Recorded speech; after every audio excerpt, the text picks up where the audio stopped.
Well, ladies and gentlemen, we're about to do a podcast with Ed Solomon, writer of Men in Black, creator with Steven Soderbergh of Mosaic, and writer of Bill and Ted's Excellent Adventure, writer of a lot of things, and a fantastic guy. And we're excited. So here goes lots. Yeah, and I mean, the real goal of this is, Mosaic is just about how, Rashomon style, there are lots of sides to every story. And so we're just going to be talking about that and how story works. And it's a really good metaphor, I think, for this moment in history. When there's your side, there's my side, and there's the truth, and nobody's lying, to quote Bob Evans. Yeah, exactly. Yeah. All right, well, there it is. Enjoy. Ladies and gentlemen, welcome to, hold on. We are here, Mixed Mental Arts. Ed Solomon, screenplay writer, TV writer, staff writer on Lavern and Shirley, ladies and gentlemen. That's my last The Gary gig. Shandling Show, one of the great TV shows. In many ways, probably the one show that started the whole TV. I mean, it was great TV before there was a lot of great TV. Maybe the first great TV show. You could make that argument. And then you wrote a little movie that most people haven't heard of called Men in Black, Bill and Ted's Excellent Adventure. And now you've been working with Steven Soderbergh for the past 4 years on Mosaic, which is fascinating because it's essentially a story told from many different perspectives, which, I love because who was it? Robert Evans, who said there are 3 sides to every story: my side, your side, and the truth, and nobody is lying. And it's so great. And we talk a lot about that on this podcast. And if you read Yuval Harari's book *Sapiens*, I don't know if you read it. He talks about the power of myth and the power of story. Even money is an agreed upon sort of narrative that this is going to be worth something. The Constitution, all men are created equal. No way to prove that biologically or mathematically, but as long as we all agree that that's a good starting point, that we're all of the same moral worth, then we can have a justice system that works and all that stuff. So, but so much of the story and stuff is really subjective, and it is all about how you feel, and that's a lot of times the trap and also a blessing. And Ed gave me a tiny crash course on how to write a screenplay, which I can't do. And he said, stop trying to be so clever and heady about it. Follow your heart. Follow your body more than your heart. Follow your body. You said screenplays are written with your body. I think most writing is done with your body, and your brain follows behind. I think your brain transcribes it, actually, yeah. That's we amazing. tend to think that you write with your brain, and I actually don't. I think, for me at least, I think you have to sink down and sink down and sink down and let yourself really feel something that you might not even be able to articulate. And then gradually, when you live in that space long enough, images come, words come, and then you're off to the races and you can't stop.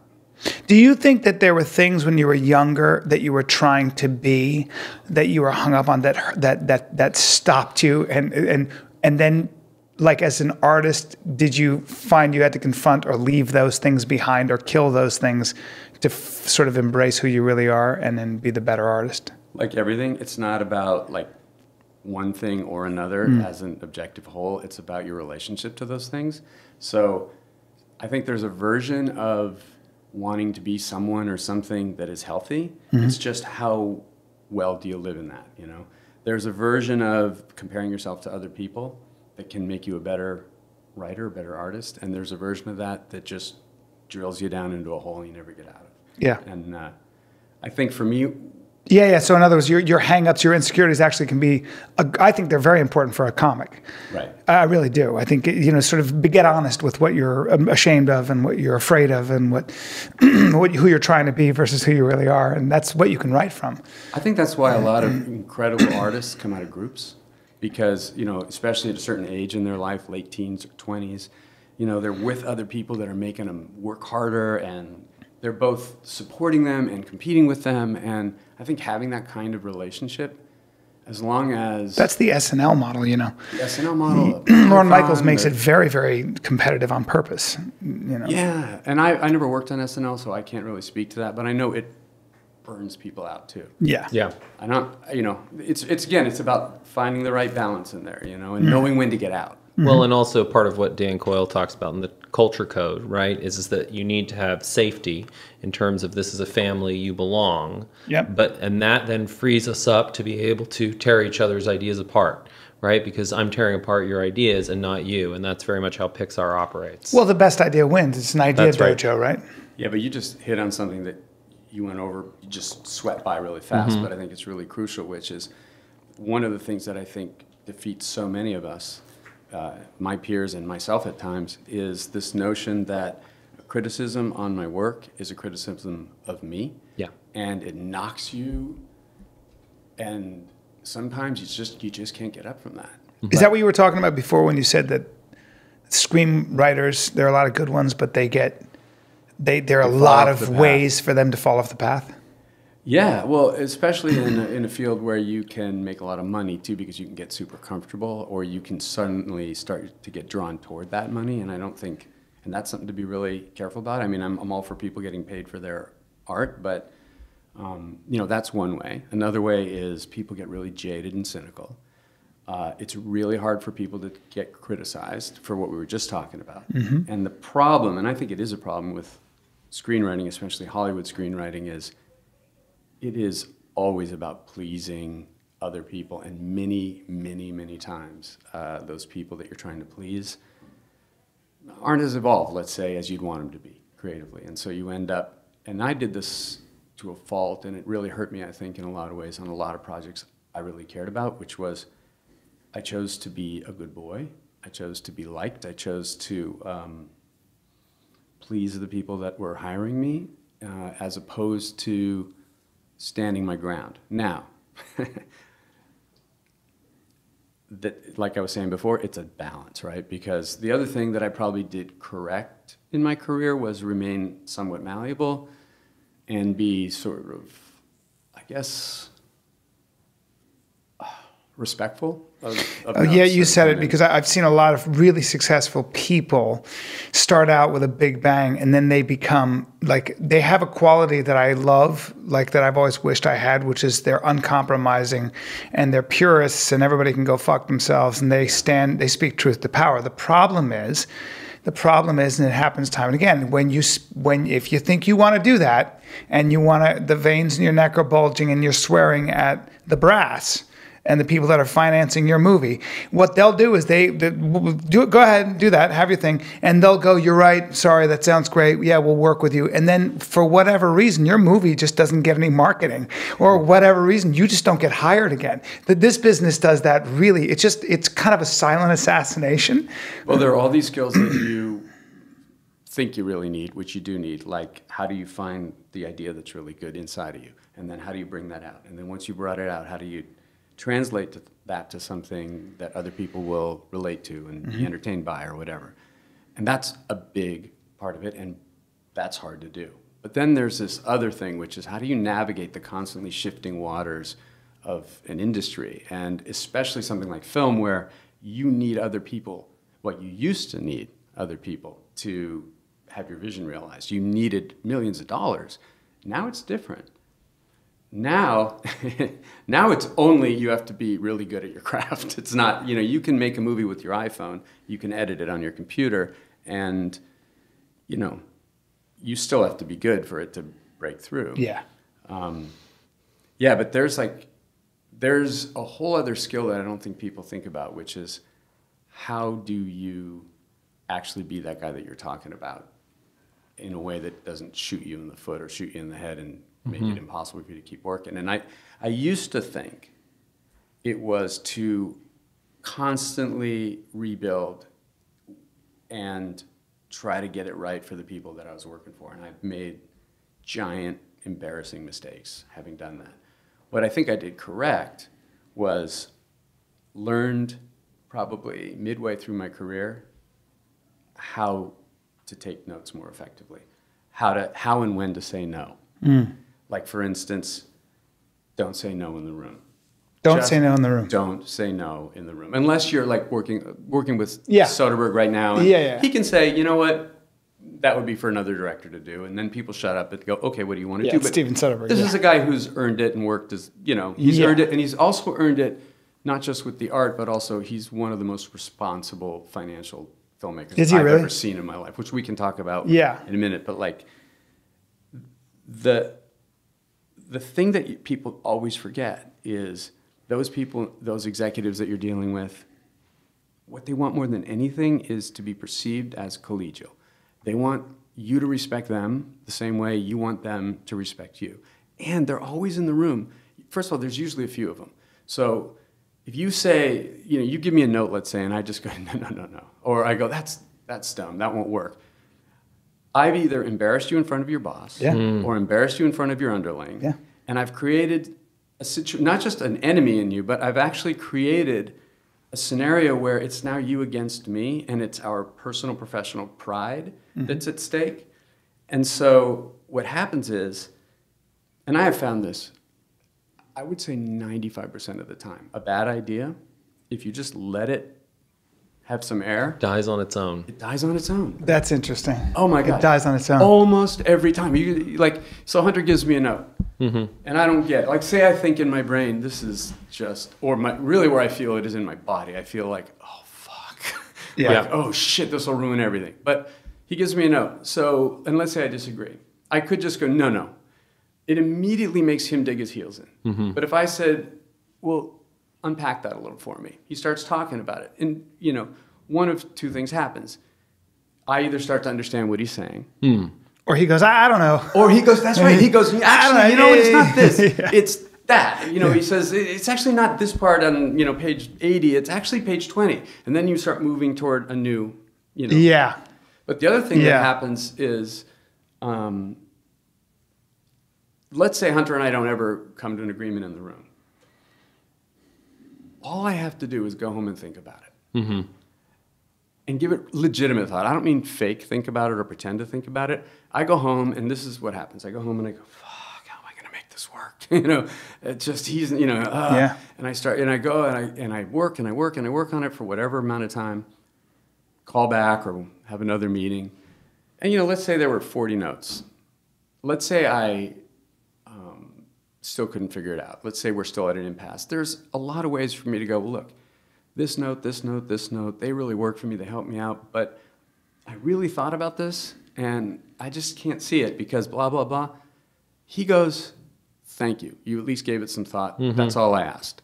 They just want to know that you're considering that they're being heard too. That they're being heard. It was that Malcolm Gladwell book where they did a study. It's not his study, but doctors that got sued were the ones who had a dominant tone in their voice and spent less time with their bedside manner. And it had zero to do with even the injury they caused or their degree. It had everything to do with how much time they spent at someone's bedside and whether or not they asked questions as opposed to told them what to do. And they even took out the content of what these doctors were saying and listened to just the tone. And people could tell which doctors had been sued and which had not been just by the musicality, the tone of their voice. So there you go. Wow. It's my joke about you can say, in this new sexual harassment revolution, you can say nice dress, just don't whisper it. There's a creepy way to say something, and there isn't. And don't say it while you're ripping it off. And don't say it when you're ripping it off. Thank you. So that's. But it all comes down to, and in terms of what you're talking about with the writing process, the power of the elephant. The elephant is always working, and Reed has been reading this book, The Elephant in the Brain. And it's all about how Reed Nicewinder is our engineer extraordinaire, everybody. It's his real name. It's not a porn name. But it is also his porn name. Reed Nicewinder. This guy's got a dick on him. And he's good with machinery. Nice dress. But, what the brain is always tracking is status, right? And that's what you're talking about as well with, the status of the person in the room. Right. And people need to feel like they have status, that they belong, and all of that. And if you take care of people emotionally and they feel heard, well, then they're not going to sue you. I was in a couples therapy with my wife and this great guy, great therapist. That was that session you said you totally won, right? For me, there is winning or there is death. Yeah, exactly. And because I will not be dishonored in my home. I don't know why she was unhappy with me. I totally won the session. I don't understand. I won the session. I gave some points early on, to establish legitimacy with the shrink. That is so fucking true, right? It's like I will win. My home, we have a sword, a samurai sword that hangs above the door. My life is final. It's on the edge. It's so true. I was talking to Jordan Peterson about it. I go, do you feel like you're winning this debate? He goes, I don't like thinking about winning a debate because then there are losers and there are a bunch of people that are resentful. So that's not winning. I want to change people's minds. And, I get very, I'm dramatic. And so when I get angry and I'm talking about being a man and in my relationship with my wife, and there's certain things that I do, and this is who I am. The reason I make money is because I'm the guy who'll punch you in the face. I don't even know who's talking. I don't know who's talking, but I feel this syrup, this heated syrup rising in me, and I feel like I need to, etch out my cubic space. I'm a 170-pound medium white guy, and I'm not taking any shit anymore. And I box, and I was wrestled in high school. It's so sad. And he goes, wow, you really love this warrior energy. You're very comfortable in it. And I go, yeah, well, it's how I am. And he goes, yeah, I don't think you are that way, but I do see that you're very comfortable in it. And I was like, well, yeah, but I've always been type A. And he goes, yeah, I guess you could, if you want to. I don't know what that means either, but if you want to hit it. And I said, well, I'm just saying that sometimes you got to lay down, you got to meet somebody halfway and show them that this is your territory. Again, I don't really feel that way. I'm not competitive. And he goes, yeah, it's good. I understand. The problem is it doesn't work. And I go, what? And he goes, if you do that to men or women, what they do, they go, okay, and they log it away. And then they just get you back in another way. And of course, I actually don't do that. I actually don't come at people with this sort of, I don't know, but it's like when I was like, I'm Sicilian. And Hunter was in the back seat. I was talking. I go, I'm Sicilian. You do that to me. You do that to my family. See what happens. See what I do to you the next day. I don't know. Again, I'm talking. And Hunter goes, wow, where Brian doesn't come from, he really lays down the law. So anyway, but Brian, we have these narratives, right? We have these stories we tell, which get in the way. Yeah. Can help, but certainly when you're trying to write a screenplay, who I have always pretended to be is probably not who I am, and I have to confront that, which I think we started this whole sit down with. Oh, and by the way, one last thing about the other thing that happens when you actually take someone's note and go home and think about it is sometimes you go, oh shit, they were right, by the way. That's to finish that story. Yes. And also the other part that you told me that I thought was interesting is that you have to actually record the notes. And this is exactly what Brian's saying about who we think we are. It goes to with what do we hear? It's just like a Rorschach. Everything is a Rorschach.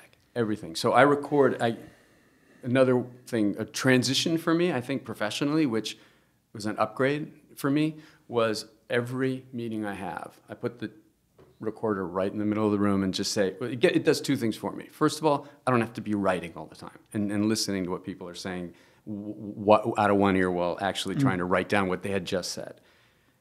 The other thing is, you can't believe the difference between what you take out of a meeting in your brain versus what you get when you listen to that meeting. It's all projection. I bet. You hear what you want to hear, even if you're trying to be brave and buck up and be vulnerable and hear shit that you don't think you want to hear, you walk away with like 10% of what was really said. And what you also find when you record, or at least I find when I record, is sometimes the nuance is way more important than the sentence itself. For instance, just ask me a question, what did you think of something, right? Right. What did you think of I, Tonya? It was good. Versus, it was good, man. Yeah. It was good. By the way, I loved I, Tonya. No, I used to do a joke about when I asked a girl what my body was like, and she was like, well, it's good. You have a good body. And for a 170-pound white guy with a boxer, ex-boxer guy, that's how you describe a Honda. It's a good car. Yeah. It's reliable. Not a Mercedes. Your voice goes down, not a Mercedes. You don't have a great body. You have a good body. It works. That's like, and I don't like when you go high-pitched with my body. Don't go high-pitched with anything. Don't do that shit. Don't go high-pitched with my body. My body. My body. Your body? Whoa. Get low. Get guttural. Yeah, it's nice. Yeah. Your body, by the way, it's nice. Dude, I like that you whispered that. God, you're totally harassing me right now. I appreciate it. Sure. But yeah, the point is that you can have ears but not hear and eyes but not see, right? Well, you have ears, but what you hear is the words that you know. I remember in a writing class, this incredible writing teacher I took named Kathy Coleman. I took some fiction writing classes from her in LA, and she did these warm-up exercises, which I think the best writing anyone did in the class was in the warm-up exercises, it seemed like to me, more than the stuff they went away and really fussed over for every week. Myself, for sure. And we did this one exercise 3 different times in 3 different classes where she would read from something that already existed. Like one time she did it from a novel, one time she did it from a book of poems, one time she did it from a magazine article. And the instruction was, take out your notebooks, take out your pencils, write as fast as you can, only using words that you hear me say. You can use conjunctive words like, and or but or stuff like that, but you couldn't make up any word other than what you heard her say. So she would just read at regular speed, and then we would write as fast as we can using these words, trying to make a story out of the words. Damn. This happened every time. After 10 minutes, 15 minutes, okay, pencils down, people read. Not only were there 11 people in the class, not only were there 11 entirely different stories, you couldn't even tell they were from the same source material. And to me, that's how we go into every situation. Yeah. And that's also the perfect segue into Mosaic. Actually, it is, isn't it? Well done. Bravo, I'm glad Ed. you said that. Let's talk about that Yeah. because you've done this thing that I haven't seen done. Rashomon with Akira Kurosawa. I'm sorry, it's pronounced Akira Kurosawa and Rashomon. And he, Again, the guy with the sword. yeah, I'm very good with accents. So if Yeah, you need an clearly. actor, but he, that was the idea of a samurai fight and from all different perspectives, and you finally see what really happened. But so the Mosaic is similar, right? You have a story, and then we have all different. Explain. Okay, so Mosaic is, there are 2 versions of Mosaic too, which is really interesting. One is a subjective telling of a story. It's about a 7.5-hour experience that you can view on your phone, on your iPad. You can also view on your computer now. It's on web. And basically, there's a 30-minute, let's say a pilot. I don't even know how to really describe it. It's like a 30-minute episode where you get to know Sharon Stone's character, and then there's a certain point where you make a choice between one or another character. And then you basically pick which character you want to view the next section, or which character's perspective you want to view the next section from. And it continues to do that through the story, and then it sort of, you have a chance to go back and start again. And depending on which direction you go, you have a very different perspective on the same set of events. So there's that telling of the story. And then... Is it like Amoros Perros? Is it, in other words, like... okay, sorry. But no, I didn't see it. I just wanted to speak Spanish. But is Clearly. it... I'm going to see how many different languages Amoros you can Perros? drop in. Yeah. Yeah, and there'll be a lot. And, But you have to keep doing the accents when you... No, obviously. I like to roll my R's. But is it... So in other words, when you say it's different perspectives, do we then go... we have that perspective, then we have another character's perspective, the retelling of the same scene from that. We do that sometimes. And we actually, in production, let me back up and say, we designed the story kind of going on instinct. We set up, we had these whiteboards on the wall. We build the story and, when do we want to make these splits? And we were just going off what our gut was telling us. When we were shooting, we started getting all these ideas. Oh my God, what if this scene from this guy's point of view was entirely differently? And we had a little bit of that in the outline and in the script, but as we were going, we added more and more of that. And so now on the new ones that we're doing, I mean, we got, it's a by orders of magnitude both more complex and more simple telling, but a more evolved version of this form. But on Mosaic, there are definitely sequences, and I actually really like, that's some of my favorite stuff in it, where I come into a scene with a certain expectation. Brian's thinking this, and I'm thinking, oh, he's here to fuck me. Oh, fuck, I got to get out of this scene. And Brian is thinking, I'm trying to help Ed out, and or whatever he's thinking. And depending on which path you go, you'll have the full context of that. So if I was following your path into this scene where we're sitting here, let's say, I would know all these contextual things that you wouldn't know on my path. And we actually began this whole process talking about the subjectivity of experience. You know, there's this adage about, in film, I think it's in all stories, but like every villain is the hero of their own story. Mm-hmm. I'm sure you guys have heard that, right? Well, yeah. We go through our life, like on the subway or just walking through the street with no sense that every other human being that's just this weird bit player in your life has this huge backstory, is bringing it into this moment, is obsessed with whatever they're thinking about, and has dreams for where they're headed. And they're just as fucking important as yours, you know? Yeah, man. But we don't think of that. Yes, so. And Todd Phillips used to tell me that. He goes, when everybody wants the movie to be about them. Is this, let me get his name. Yeah. No, I speak languages, and I'm friends with big directors. Clearly. You might want to get a little closer to me so I can make some calls for you. Get a little closer with your left-wing shoes, by the way. He's got very non-aggressive. They're very. You could scale a building. I appreciate them. They're almost like you're like a secret ninja, but then you have these big yellow laces. Fucked up the secrecy of it, by the way. I'm sorry. I apologize. Thank you so much. God damn, he's probably an assassin. I was until you outed me. Until I outed you. You made me. Ed Solomon. Screenplay writer, creator of Mosaic, Sharon asset, and works for the Mossad. Hebrew. I was going to say I had to make you a Hebrew hitman. I don't know why. I almost spit my coffee into the mic there. I know. I took a sip at the wrong time. You dropped small pages of the Talmud on every one of your victims. And that's just a little clip of my past. Yes.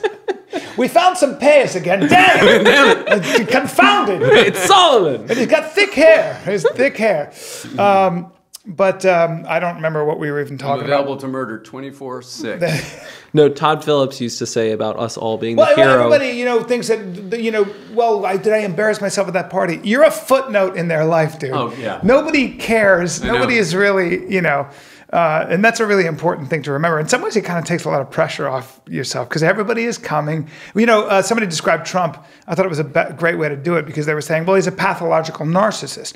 And then somebody, well, what do you mean he's a narcissist? And he said, he's the hero or the victim of every single story he tells. Right. And in a lot of ways, we all have some of that in all of us. Not me because I'm a giver. I'm on the outside looking in. But anyway, yeah. So godlike, I think. Thank you. Well, how do you avoid that as a writer, though? Because when you are writing different characters and different perspectives, right? I heard that a good way to write a character is to figure out what that character wants. Yeah. Right, and then maybe there's a difference between what they want and what they need, which you can get into. But how do you kind of? There's always all of you and everything, right? When you write, I think Mark Twain said something like there's a great quote that I'm going to botch, but it was some version of, I'm paraphrasing badly. But Twain and Thomas Jefferson, two people that are always constantly being quoted, and God knows how many. Yeah, I quote Mark Twain. Read not word one besides Tom Sawyer and Huck Finn or whatever. Loyalty to my country, always to my government, only when it deserves it. And I just drop that probably twice a day, so people think that I read Mark Twain. But go on. He said, well, with that setup, I think in every character that he creates, there's a bit of him, some version of that. And I think, yes, that's true. Or if it's not you, it's something you can empathize with, or it's an emotion you can empathize with. But yeah, characters have to want something because that gives a kind of drive, especially in a performative kind of thing. Women, how do you write women? We're all humans. I mean, you try to have empathy. You try to, I don't buy the thing that women write better women, men write better men. I mean, a lot of men don't write good women, which is, I'm sure, true. But I think men can write women. Fuck Junot Diaz, if you ever read it, he writes women forget it. He's incredible. I agree with you. I mean, it's a whole spectrum of humanity. It's like, how well can you write? Come on, you can't tell me that you can't find an interesting woman to write if you're a man, It's a really good exercise. Sometimes I think that a lot of our problems, at least in this country, is that we really do separate voluntarily from a young age, men and women do. in school. That just happens. And it actually happens in all cultures, where girls play with girls and boys play with boys. And then by the time you're in college or you're in high school, but especially college, you move in with somebody or you spend a lot of time with them, and they're an alien because you have no idea what makes them tick.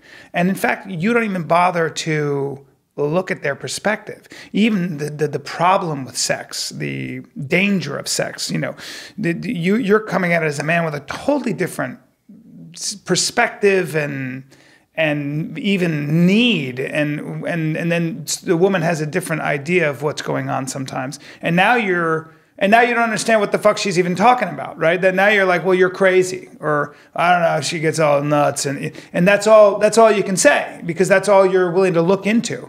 It's almost like if everybody's forced to write from the perspective of what it would be like to be that human being, maybe we'd have a little more empathy. But it goes back to that too, kind of. Look, you feel. I personally can't write anything until I feel it. That's what we were talking about before. About I think you write with your body, and I think the brain gets in the way. I think cleverness is the enemy of truth. I think you get to it. You try to sink down to a place of truth, to something you're feeling something. And if you're feeling in a character, this character wants something. That means there's already a schism between where the character is and where the character wants to go. That already implies there's going to be movement from here to there in some way or another. And then with narrative fiction, with drama, there's conflict. It's about people interacting with people. The problem is, I think, with a lot of writers in general, is they get really conceptual. And that's what I don't like about screenwriting books, is they get really, it's like a 30,000-foot view. It's a topographical view. But I think to what you were talking about earlier, the whole appeal of screenwriting books is that they offer the feeling of certainty and control. Yeah. And the whole point of what I've learned about writing from you is that if you want to be a good writer, you better be comfortable with uncertainty and a total lack of control. Most of the time, you're living in not knowing. Really? Most of the time, and I mean 99% of the time, is being comfortable with uncertainty. But in other words, you don't know where you're going with the story? You might have a feeling where you're going. But you outline the story, right? Like with Mosaic, I'm sure you... we outlined like crazy. Yeah. I'll show you an outline later on if you want. I'd love to see that, because that's where you spend so much of your time, right? So you create this skeleton. But even creating the outline, most of it is uncertainty. Most of it is not knowing. Most of it is a feeling and heading toward something and not knowing the answer. And that's also true with rewriting. People screw themselves up in rewrites all the time. Everyone I hear all the time is like, oh, my first draft was so much better because it had more life to it. So why is your first draft better? Like, why then after you've heard criticism, or why after you've decided I want to make changes is your next iteration worse? Well, because we're people, and people have trouble living in uncertainty, and our people's brains are their big weapon, so the brain wants to solve it. We jump to the conclusion too fast. Yep. I believe, especially rewriting, but I believe this with writing too, people think it's 5-10% diagnosis, 90-95% cure. I believe it is 99.9% diagnosis, 0.1% cure. Meaning, it's all about asking the right questions. And once you've asked the right questions, the answers lay themselves out. And the problem is we just don't know what the right questions are. And so with rewriting, it's like, you get notes, it's not working, it creates anxiety, you want to resolve that anxiety, so you come to the answer that comes right away, as opposed to live with the anxiety. And it's the same with outlining. When you know you're writing something and you don't know where it's going, you have to go beyond feeling uncomfortable with not knowing where it's going and actually learn to kind of love it, to live in it, to like know and have faith that that's ultimately going to lead somewhere. But it feels sometimes like you're tumbling around in a wave that you never believe is going to actually crash up on shore, and you just have to go, I'm in this and it's going to come, and I got to, find some orientation. And gradually. It sounds like, I mean, it's almost like the difference between, that's adventurous. I mean, you're not sure what's going to happen next. Yeah, and I love that. Yeah, man. I mean, we all love that.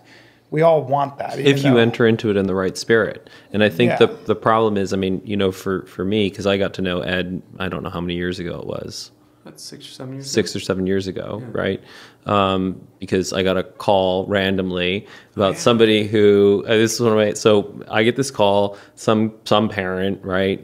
Has a kid, starts talking about their kid, tutoring, blah blah blah blah. They're at the Grove watching their kid, right? And just sort of lays out the story. And then he said, "Yeah, and my son started reading your book, and apparently you referenced a movie I wrote." And I was like, "What? I don't understand." No, it was actually Men in Black. Oh, wow. And so then he's saying, Is this in Straight A Conspiracy? yeah, in the Straight A Conspiracy. And then I quickly was like, IMDb this guy. And I was like, holy shit. This is the guy who wrote Bill and Ted's Excellent Adventure. Co-wrote with Chris Matheson. With Chris Matheson, who we should also get on the podcast, by the way. Oh, yeah. He's got a great, funny, hilarious book, too, coming out. Yeah. So, yeah. So we started, I was like, holy shit. I was like, whatever your child needs, I promise that I will fix your child. I just want to spend time around you. And it is that feeling of awe and wanting to be close to the person and sort of experience how do they do what they do. And the gap in general between my understanding of what writing was and what the process actually looks like is a chasm. Yeah. Because the whole time, I actually felt anxious for you. Because so much of it was because I was like, I like Ed, and I don't feel like this wave is ever going to crash on shore. Is this process ever going to lead to the script that you need and that is going to make you the money and do what it needs to do? And it's a total difference because the whole time you don't know where the thing is going. Very basic questions are being asked what seems like late in the process. And it's like, shouldn't we be past this at this stage? And the whole time it's just you're seeing the whole thing be upended. And yeah, it's uncertain, it's uncomfortable, and you never know whether it's actually going to pay off. And that's not even talking about something that's in the studio process or being purchased. It's literally the writing process. It's something's drawing you to this idea. And especially for people who might be listening to this who are just not being paid to write, but actually want to write something, anything. It's how do you know this is worth something? And where people usually go is it a, quote, good idea? Is it a, quote, marketable idea? Or is it a, whatever good idea means? And what is a good idea? I mean, if you ask me, what's a good idea for a painting? I would say, well, I don't know. If someone said it's a pear, I have an idea for a painting, a pear. Is that a good idea for a painting? I'd say if you're Ed Solomon, no. If you're Paul Cézanne, it's a pretty fucking good idea. Yeah. It's what can you bring to that, right? What can you bring to the idea? I would say to people, hey man, does it give you any emotion at all? Any uncomfortable? Does it make you uncomfortable? Does it make you feel scared? Does it make you feel excited, curious? Anything. Well, if that's there, keep going with it. They've done some really interesting sort of studies on this where they look at theoretical mathematicians. And there are a lot of mathematicians throughout the ages. You can even start in the 1700s. And the guy will spend a lifetime working on whether or not a mathematical question even exists. All right. And then he's 50, whatever, 60, and he says, by the way, yes, it does. Here's the equation. Oh, by the way, here's the answer as well. And it bears zero relevance to the material world. But this is my life's work. A bunch of and an obscure, small group of mathematicians are like, what the fuck, man? It's amazing. Give him the Fields Medal or whatever. Yay! And, and then in the case of this Siberian, this guy, this Russian guy, he was in Siberia in his aunt's cabin. They couldn't find him for a year. And he goes, I don't deserve the Fields Medal, but you did this. He goes, I have a wiring. The equation always existed in the sky. I happen to have been able to channel it. Okay, blah, blah, blah. But the idea, yeah, I know. That's always a weird thing. But the idea being that, the idea being that, I was trying to think of, But what's interesting about that is that they had something that was driving them to obsess over this idea. And very often, it might be 100 years later, that equation bears relevance to the material world. Somebody in NASA is trying to figure out a way to put a rover on Mars, and that equation is very important and so now we are using it. And in fact, so in a way, for whatever reason, this person is coming up with this very theoretical idea, and it is very relevant now for whatever we're doing. And in the fundamentally more important universe of screenwriting. Yeah, thank you. Thank you. Story. Yes. But it is. Here's I'll tell you the what. thing. People either quit too soon or they discover it and they just keep knocking at it until they destroy it. Meaning it's about, so what I mean by the first part is something's pulling you. You start to work on it. It's not working yet. You keep working on it. Maybe you finish a draft, you give it to people, they don't like it. What do? A lot of people quit. By the way, most people quit during the process because it's not coming as fast as they thought it would. Okay. In fact, most people, I find it takes a long time. It takes a real long time. Damn right. You mean to write a story? To write something that's actually good. I do this thing now where when I talk to a writing class or speak especially at a college or something where people are writing or a group of people that want to write movies or that are writing, I'll start by saying, I just want to get a feel for the room. Like, how long does it take you to write a screenplay? From an idea till this thing is fucking great. Ballpark, but on average. People go around the room, I ask them how long. Every single time. Okay, now I need you all to stand up. They all stand up. Walk over to that side of the room. They walk over to that side of the room. Now walk up to the stage. They walk up to the stage. I go sit in the audience and I say, how the fuck do you do it? I've been doing this 35 years. That's awesome. That's awesome. It takes me 3 times as long to write a script as any of you. No, dude. I mean, come on. Somebody's at the door. Dude, with Springsteen, it took him 9 months to write "Born to Run." One song, 9 months. Most screenplays take it's very normal for them to take 3 years. And hey, Spiro. We've got a great theoretical. Speaking of theoretical genius people who channel equations from the ether. We did a podcast with him, and I didn't even know. I didn't understand. I was like, I have no idea. But we'll get into that. But I wanted to ask you this. Let me go. Yes. Sometimes it does, and sometimes it comes really fast, and your job is to not then fuck it up by overworking it. And sometimes half of it comes really fast, and half of it takes a long time, and sometimes. And it's never the same. And every story wants to be told differently. It wants to be outlined differently. It wants a different process, a process that is unique to that story, not what you do. And when people start thinking, this is what I do this. I do it this way. It's dead. It's dead. That's why the stuff I'm proudest of in my life, those movies you guys mentioned, Mosaic, things where we don't really know what we're doing, but we're bringing everything we have to it. And like with Mosaic, it was such a challenge. Not just creating the story that can be told in all these different directions, which is a real challenge. And then creating a version of it that's being told by Steven in a more, quote, traditional manner, meaning it's the other version that airs on HBO, which is a traditional in that you sit there and watch and the story's being told to you. But other than that, it's Soderbergh, so it's not really traditional in any way. But that's a rebuild of the same events. It's kind of like same DNA, like fraternal twins or something, same gestation, same womb, but then 2 different people that have different needs, So doing that, but like that was a super challenge. And everything I look back now at my career that I'm most proud of is where I had nothing but belief that this could be good and nothing telling me it would be good. But some sense of belief that if I keep going long enough, it'll find its form and it'll find its form. Yeah. I love that. That's the whole, I think, deal is coming up. What is its form? The form probably already exists, but what is it? How are you going to put it together? But I want to ask you this about... Yeah, what is the itness of it? What is it telling you it wants to be, and how do you help There's a perfect version of every song. There's a perfect version of every joke. There's a perfect version of every story that's in your head. In your mind's eye, there's a perfect way to tell it. Well, it only took me 6 months to write Born to Run.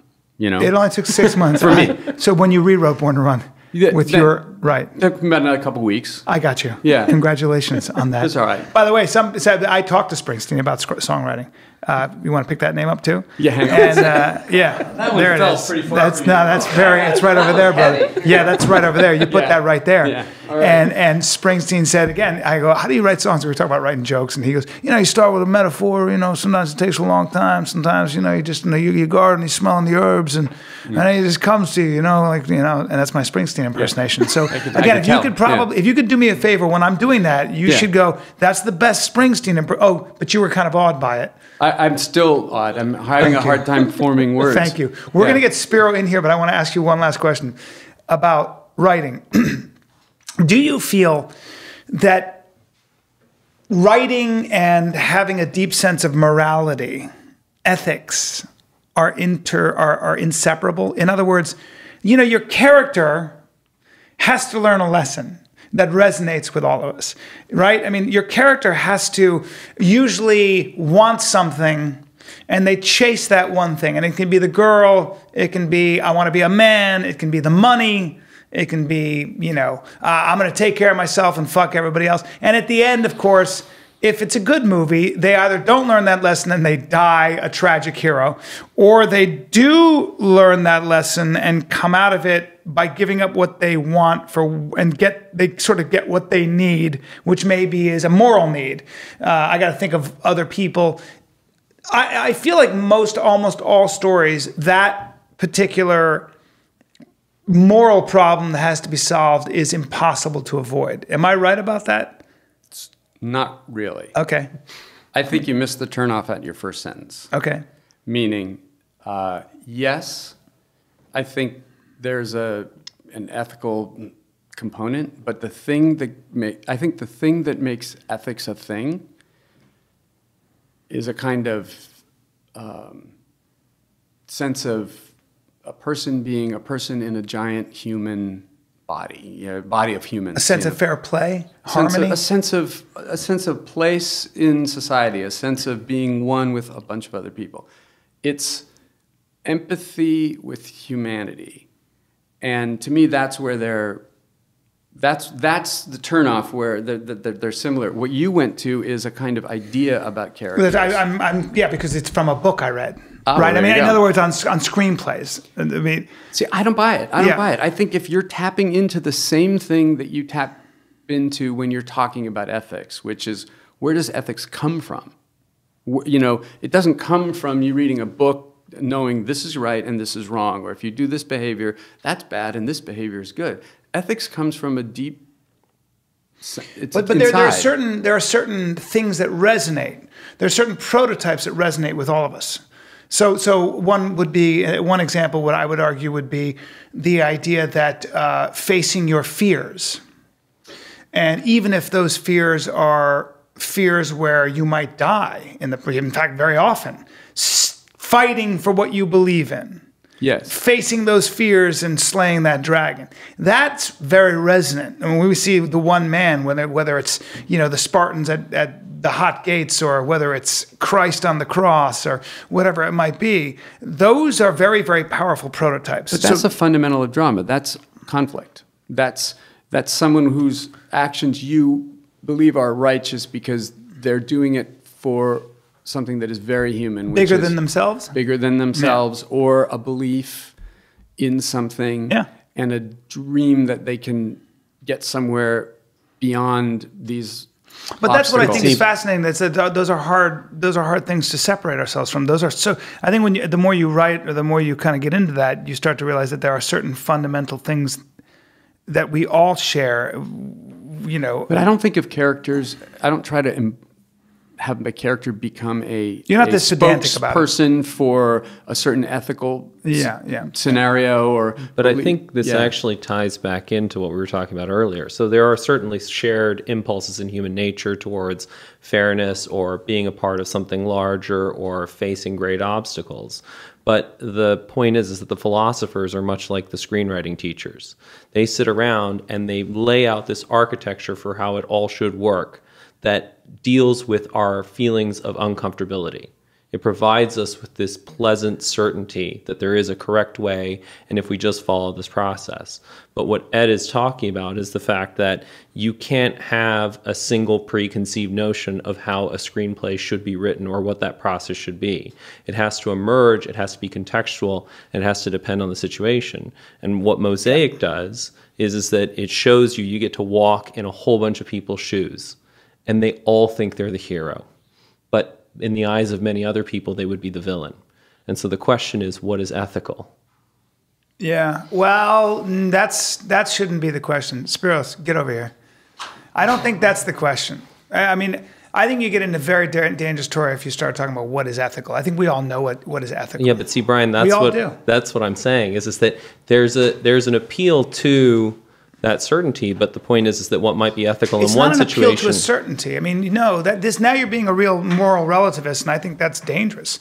Well, of course, we all know what morality and what ethics are. I mean, don't take what doesn't belong to you and keep your promises. Let's start with that. And if you break those two fundamental rules, then make amends or have a damn good reason for why you didn't. Well, don't take what doesn't belong to you, right? Yeah. So for example, did America belong to the Americans or did it belong to the crown? It belonged to God, Jesus, to God-fearing men. Yeah. So if we got a bunch of liberals in this room, but listen, you're right. You're right. That's a question that we have all struggled with, but we do struggle with that moral question. Yeah, of course. And we come out on the losing end a lot of times. There is a certain amount of shame, not to the founding of any country, to the idea that we are always left with this problem of dominance. One group has always dominated the other, and I can go through there's every example of that. The Ottoman Empire wasn't very nice when they came into, and did things. The Greeks were the ones who they were the ones who did it right. And I want to thank you back in the day. But can I, in my puny little sphere, which is this world of writing these little things, right? Humble. You're so humble.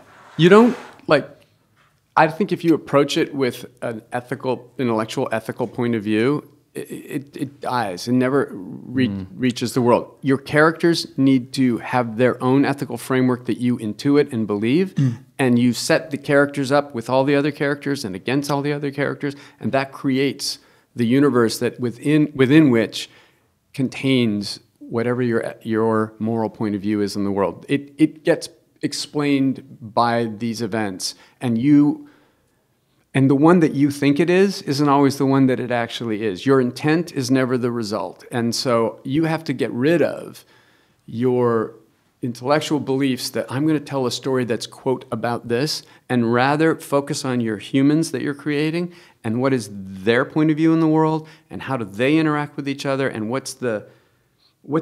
and trust that your worldview comes through that, because you can't control how your worldview is perceived, so you might as well not even try. You might as well just try to make real characters that have their own internal truth, and it's like music. You know when you hear a wrong note. It's the same. You know when your character is acting in their set of, principles and beliefs, and when they're doing something that they won't do. Actors are the best at that, by the way. They're the best at going, wait, why am I doing this? This doesn't make sense, I mean, you would know this. You get a script, you read it, you look at something bumps for you. Yeah. It's because whenever an actor is having trouble memorizing a line, it's a writing problem, in my opinion. But I don't mean to get so off track of the hoity-toity America It's stuff. a writing problem. Yeah. But I don't like when people disagree with me, Ed. Ow! Shit! Ow! Ow! So, I'm just hitting his body, guys. I'm working his body. I'm not touching his face. Spiros, how do you say your last name? Michalakis. That's right. Michalakis. Yeah. And now that we've spoken to Ed about all things writing and life, we thought we'd bring in some ways, the smartest man in the world, a man who solved some of the biggest questions mathematically and physics, quantum physics speaking, in the world. I didn't even speak English just then, but it doesn't matter. The point is, we're going to bring in Spiros Michalakis, who's going to say things like, there's no time, actually. Time is just a relationship between two mathematical equations, and existence is emergent. I don't know what the fuck he's talking about, but it's awesome. And we're going to put a writer in Hollywood together with Spiros Michalakis, who is a consultant on movies, like all the Marvel movies and all kinds of stuff. So I don't know, man. I mean, when you have Stephen Hawking on speed dial, that's pretty cool. That's right. Yeah. That's right. And really just to talk about how not only is there a mosaic for storytelling, but also a mosaic for understanding reality and lots of different stories. It depends on where you're standing and the questions you're asking.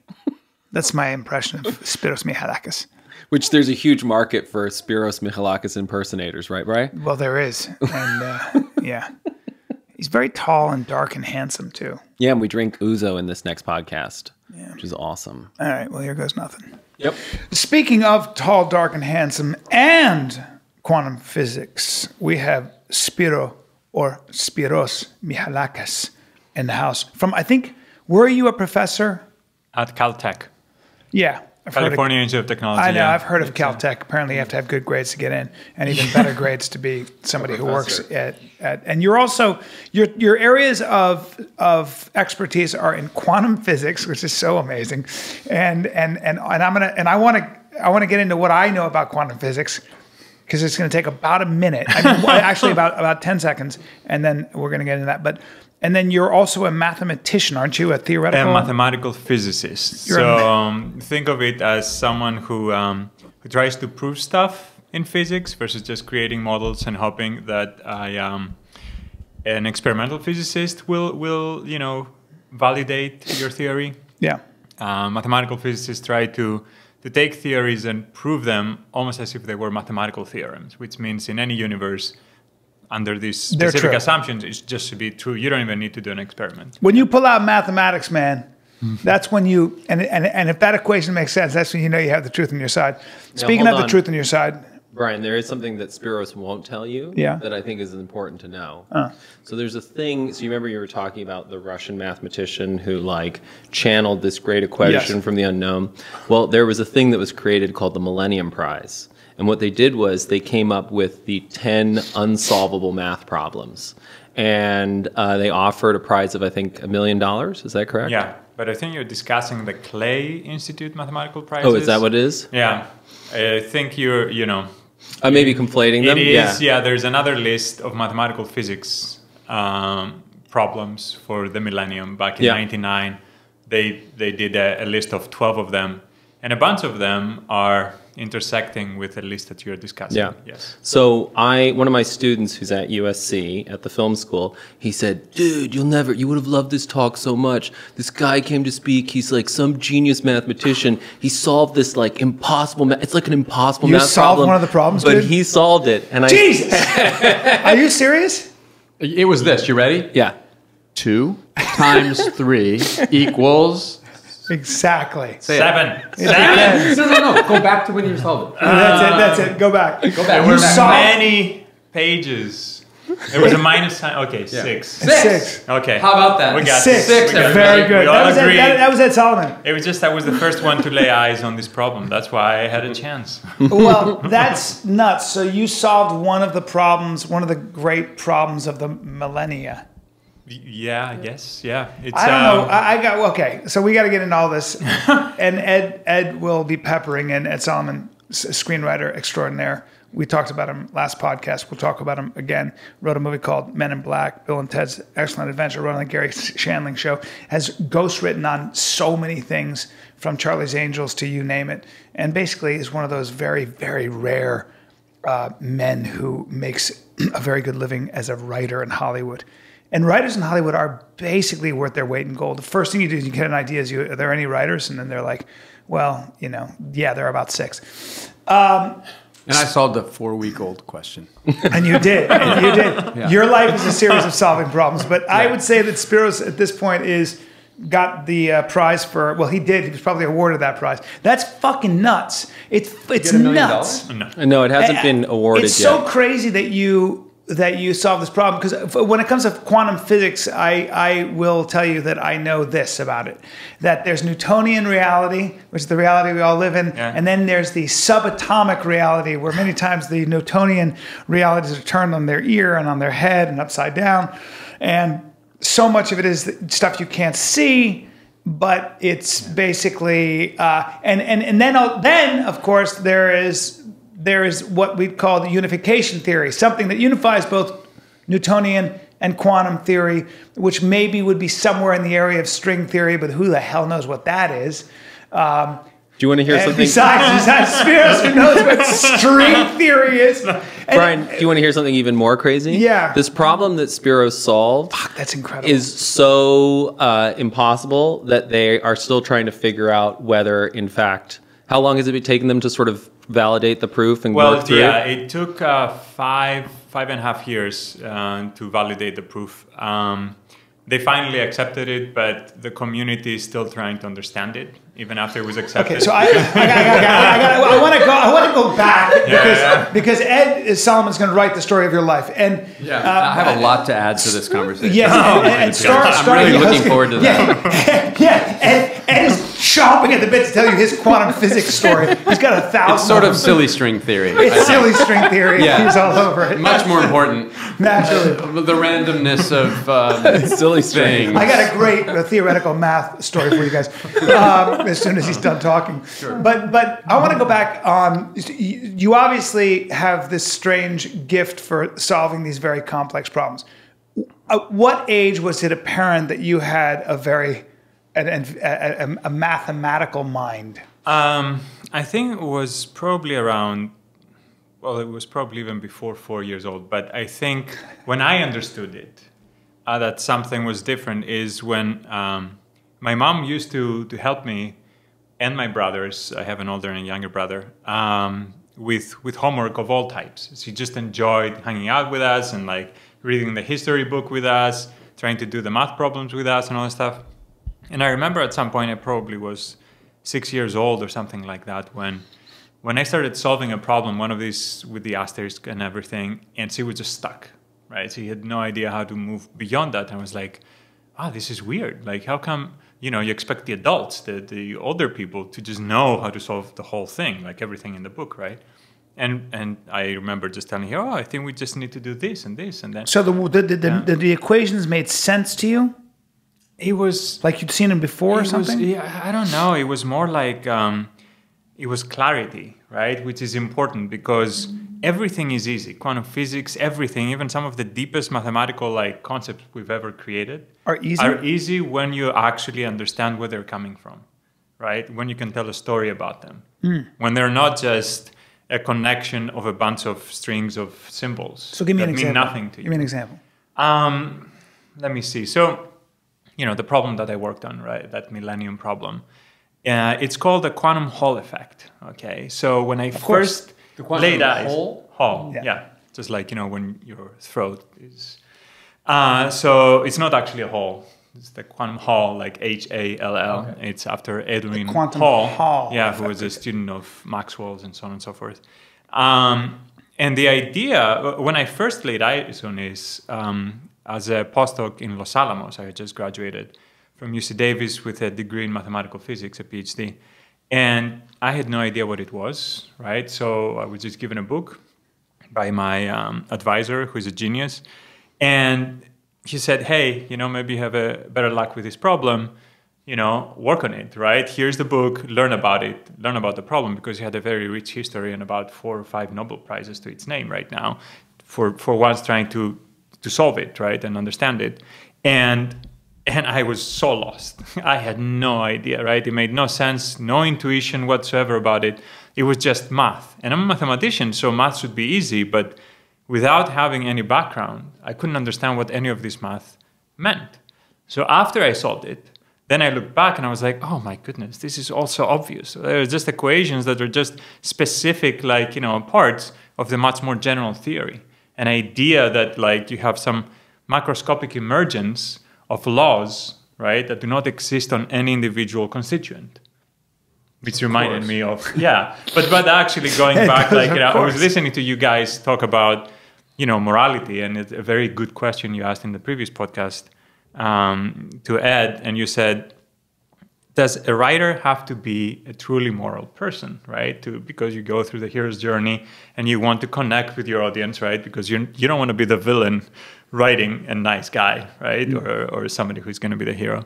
And there was a discussion, and I was very surprised when Ed said, no, I don't think, like, it has to be this way, right? And then Hunter actually, elucidated that idea a little more. But that's when it resonated with me that everyone was right, but at different levels. Just like, think about, you said about morality, right? We all know what it is. Well, I would say the same thing about the laws of physics.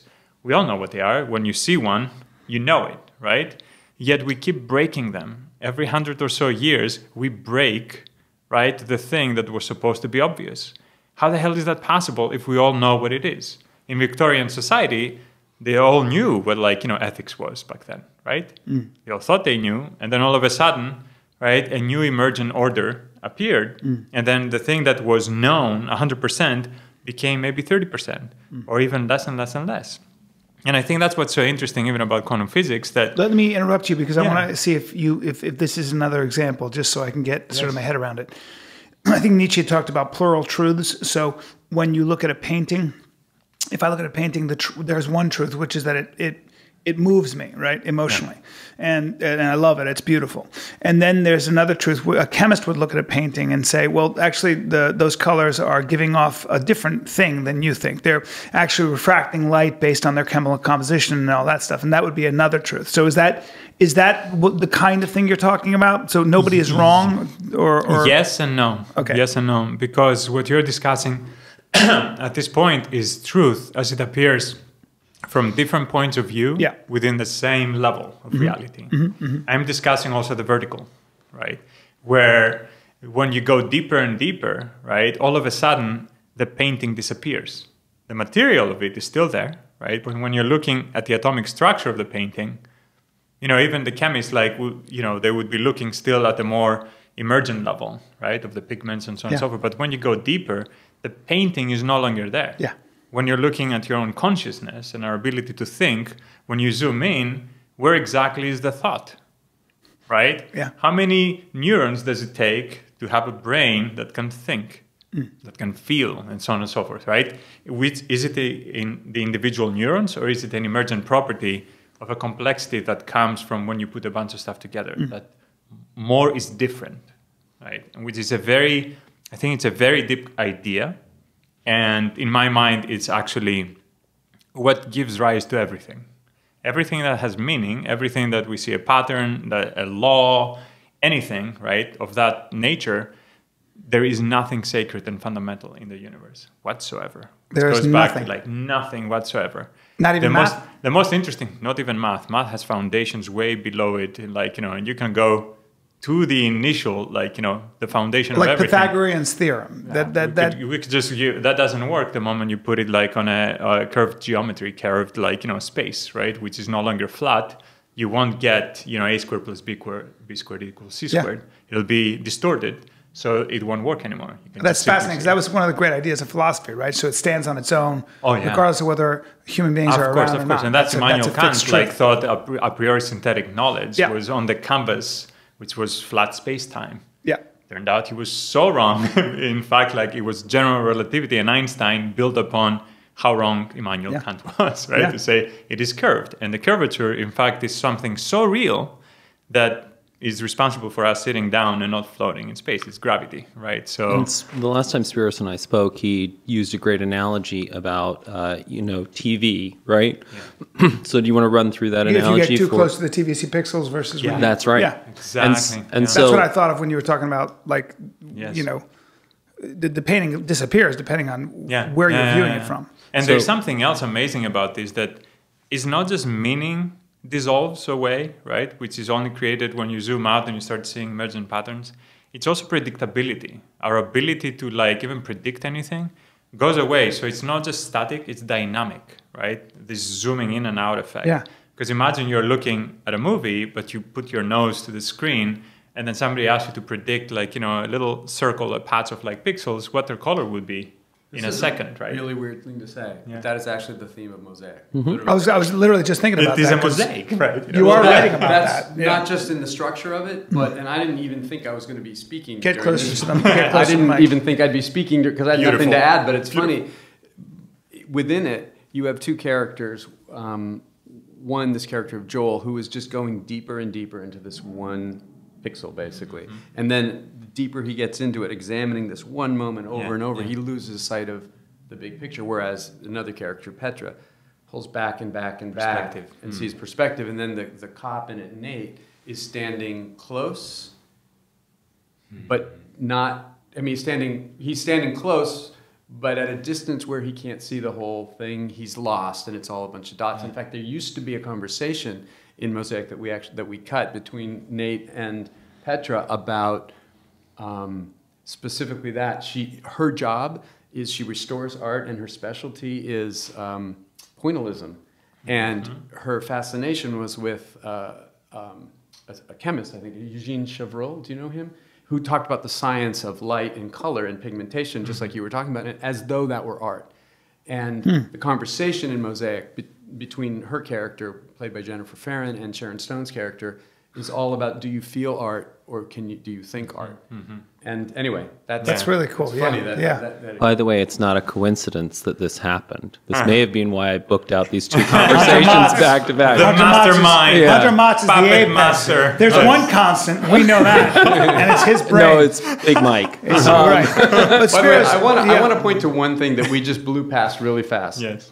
Spiros says, so there's this impossible 100-year-old question. I'm looking at the maths and it makes no sense, and I'm kind of looking at it and I'm sort of scared. And then I solved it. And then Yeah, exactly.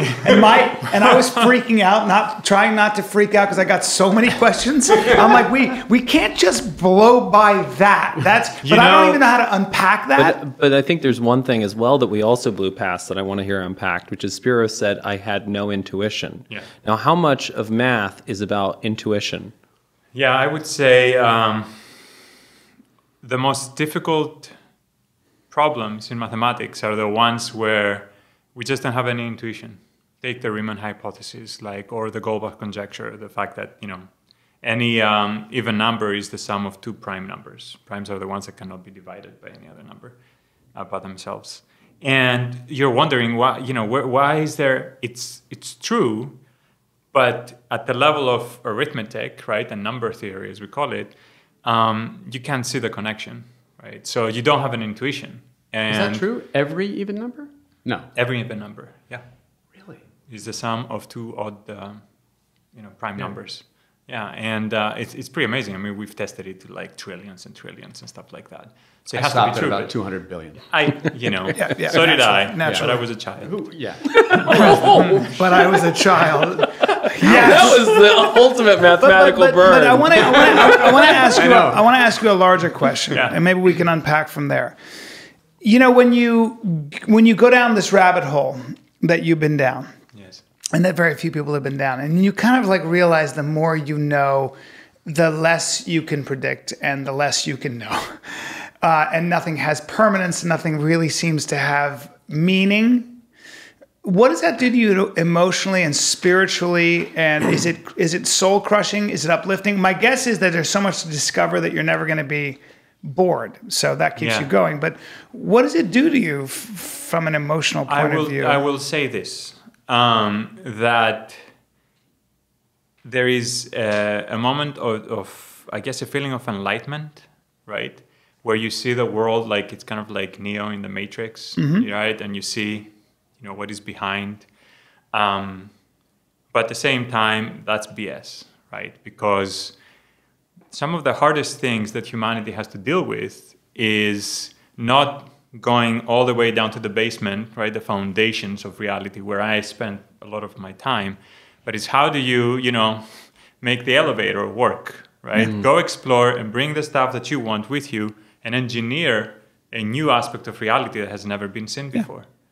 And that, I mean, you know, it's the same thing as saying, well, Ed, you know, how do you feel now that you really know what words mean? Right? Yeah. This has nothing to do with writing a good story. I have sores too. I could, you know, but that's not. No, what there are makes it, certain tangible realities. How do you make your relationships work? Yeah. What's the best way to eat? How do you raise your children to be happy, successful, well-rounded human beings?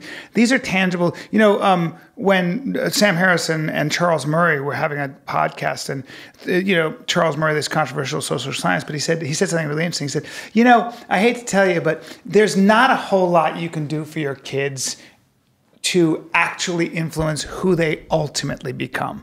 In other words, you can stunt their growth, but not giving them enough to eat, and there are certain things you can do to destroy them. But overall, you're going to do everything you can, but your kids are going to become your kids. They're going to become who they're wired to be. You know, there's a lot of evidence to suggest a parent has a minimal amount to, and parents don't like to hear this. I certainly don't. But you have a minimal amount to do. But at the same time, it doesn't mean you don't read your kid Harry Potter, because that's an enjoyable thing to do, Yeah, and but that's a socially and emotionally connected thing to do. It's also, by the way, not true, right? So that's I don't know. I mean, well, but you know. let's talk about that, right? Because I worked with Ed's kids, and the reality is that they've changed a lot in the time that we worked together. Yeah. And it's not that I necessarily put things into them, but we did take a lot of obstacles out of their way so that they could evolve and emerge. Yeah. And each kid did better when they were taken out of a school that was, each kid was sort of struggling in a school that was fairly loose and, let's say, not very, how would you describe it, Hunter? Not very rigorous. Yeah, no, there's no question. There's no question you can teach a child rigor. the art of learning, and you can teach a child a skill set, and they can learn how to learn as they get better at tennis or whatever it is. I agree that good tutelage is going to create an effective human being. But I think that they were talking more about, as a parent, there are things you can do like that, but they're going to have a lot. Who they are is going to have a lot more to do with that than whatever. But what do you mean that there is like a genetic predisposition and the wiring of the brain? That's what they were saying. That there's a great deal to do with sort of like. There are a lot of other factors that parents have nothing to do with. The way their kids ultimately. I would agree with that second statement versus the first one, that the genetics it plays a definitive role. I don't know enough about that science. I would say that genetics in my mind is probably more about like some capacity, right? Yeah, versus because even then you can break through those barriers. I really believe that, right? You know, growth mindset and everything. But but I think what you said about there's so many other factors. Yeah. It has probably there's very little to do with genetics and more like the people they hang out with at school. Also, like the school they're technique. Going to, I mean, the guy who did a great essay, and I can't remember. I was going to send it to you. I think I did, about the guy who studied Olympic swimmers. The difference between an Olympic swimmer and a regional swimmer is not actually physical difference, and it's not that they spend more time in the pool. It's that they are working on the minutia. They're working on the little details. And when you see that those kind of they have the kind of mindset that enjoys working on the little things because they enjoy. So the difference between lifting your elbow a little bit higher, that's what they're doing that day when they practice. So their practice is pointed practice. It's a deep practice. It's a specific practice. You asked me earlier, like we kind of jumped, over the moment from like, hey, I had no idea what was happening with this problem, and then I solved it, right? Yeah. It is not that simple, okay? No, it took twice as long. Say that. No, but it was something. Some of the days during those 9 months that I worked on this problem were some of the worst days of my life. Like I really felt not just useless, I felt like the stupidest person on earth. And even though I was smart enough to know that I was still working against an opponent that was way beyond most people. Like, I mean, everybody, say, who had tried had not succeeded up to that point. And of course, that was also on my mind because I'm thinking to myself, what's so special about me? Yeah, who am I? How am I supposed to do this when serious people, older people with Nobel Prizes, right, were not able to make a big difference? And of course, I had the support and some advice from my mentor at the time, but I felt like I was completely alone, right? And it's what you said about working on the little things, right? Every night for many months, I couldn't go to sleep probably until like I was so exhausted, and I don't mean physically, I mean mentally, right? By laying down, trying to sleep, and then 5 hours later, passing out. Because what I was trying to do was come up with a single, like the smallest idea that would allow me to make any progress whatsoever, right? So I had to do this mental thing where I would go to the cutting edge of what I had developed up to that point, and then I would say, okay, it looks like a cliff. How could I possibly go like from this point to the point beyond the cliff, right? And many nights, I didn't have a good idea, right? And I would just exhaust myself and just fall asleep and then wake up and then maybe go back and try to restructure earlier parts of the ideas, concepts, proof, and all that stuff. And of course, the worst part was that there were many times when I thought I solved it. And I called my mom, and I called everyone else I knew. And, and it was a very terrible, terrible feeling when you found out on your own, because you didn't have anybody else. You're at the cutting edge at that point, right? Nobody can help you. Like, oh, you made a mistake there. To find out on your own that you had done nothing, or it felt like you had made no progress after months, right? What kept you going? That's a very good question. That is, if anything makes me different and allowed me to solve that problem, is whatever that thing was. Ego, that kept me going. whatever it is. There was, I mean, I don't even know if it's ego, because my younger brother was managing restaurants in Boston at the time. And I was thinking to myself, I'm just going to go and be a waiter. Forget all this, like, a decade of schooling and PhD and all that stuff. I'm not good at this. I should just go and be a waiter if he takes me, right? That's despair, bro. That's right. That's. But that was it. Like, I think what kept me going was that a little bit of being pissed at not being able to like win against this opponent, right? And it's a dragon. And also being in the freaking middle of nowhere, Los Alamos, New Mexico. There's a reason why they built like the bomb there. They found a very faraway place up in the mountains, and that's all I had. Right? That's all I had. And from time to time, there would be the support from my mentor who would say, and that's not really what I want to hear, but he'd say, come on, I think you can do this. You can do this. It wasn't like, when you I think you should do this. It was like, I think you can do this. Right? And that is, and he would say sometimes, I think you're getting close. And I trusted him with my life to know what he's talking about. Yeah. Because from my point of view, I was like, I had made not even like half a step forward, right? These moments where I was like, I've solved it, and then like realized the minus sign problem, right? I mean, it wasn't so simple. But Can I ask a question? Yeah. He's your mentor.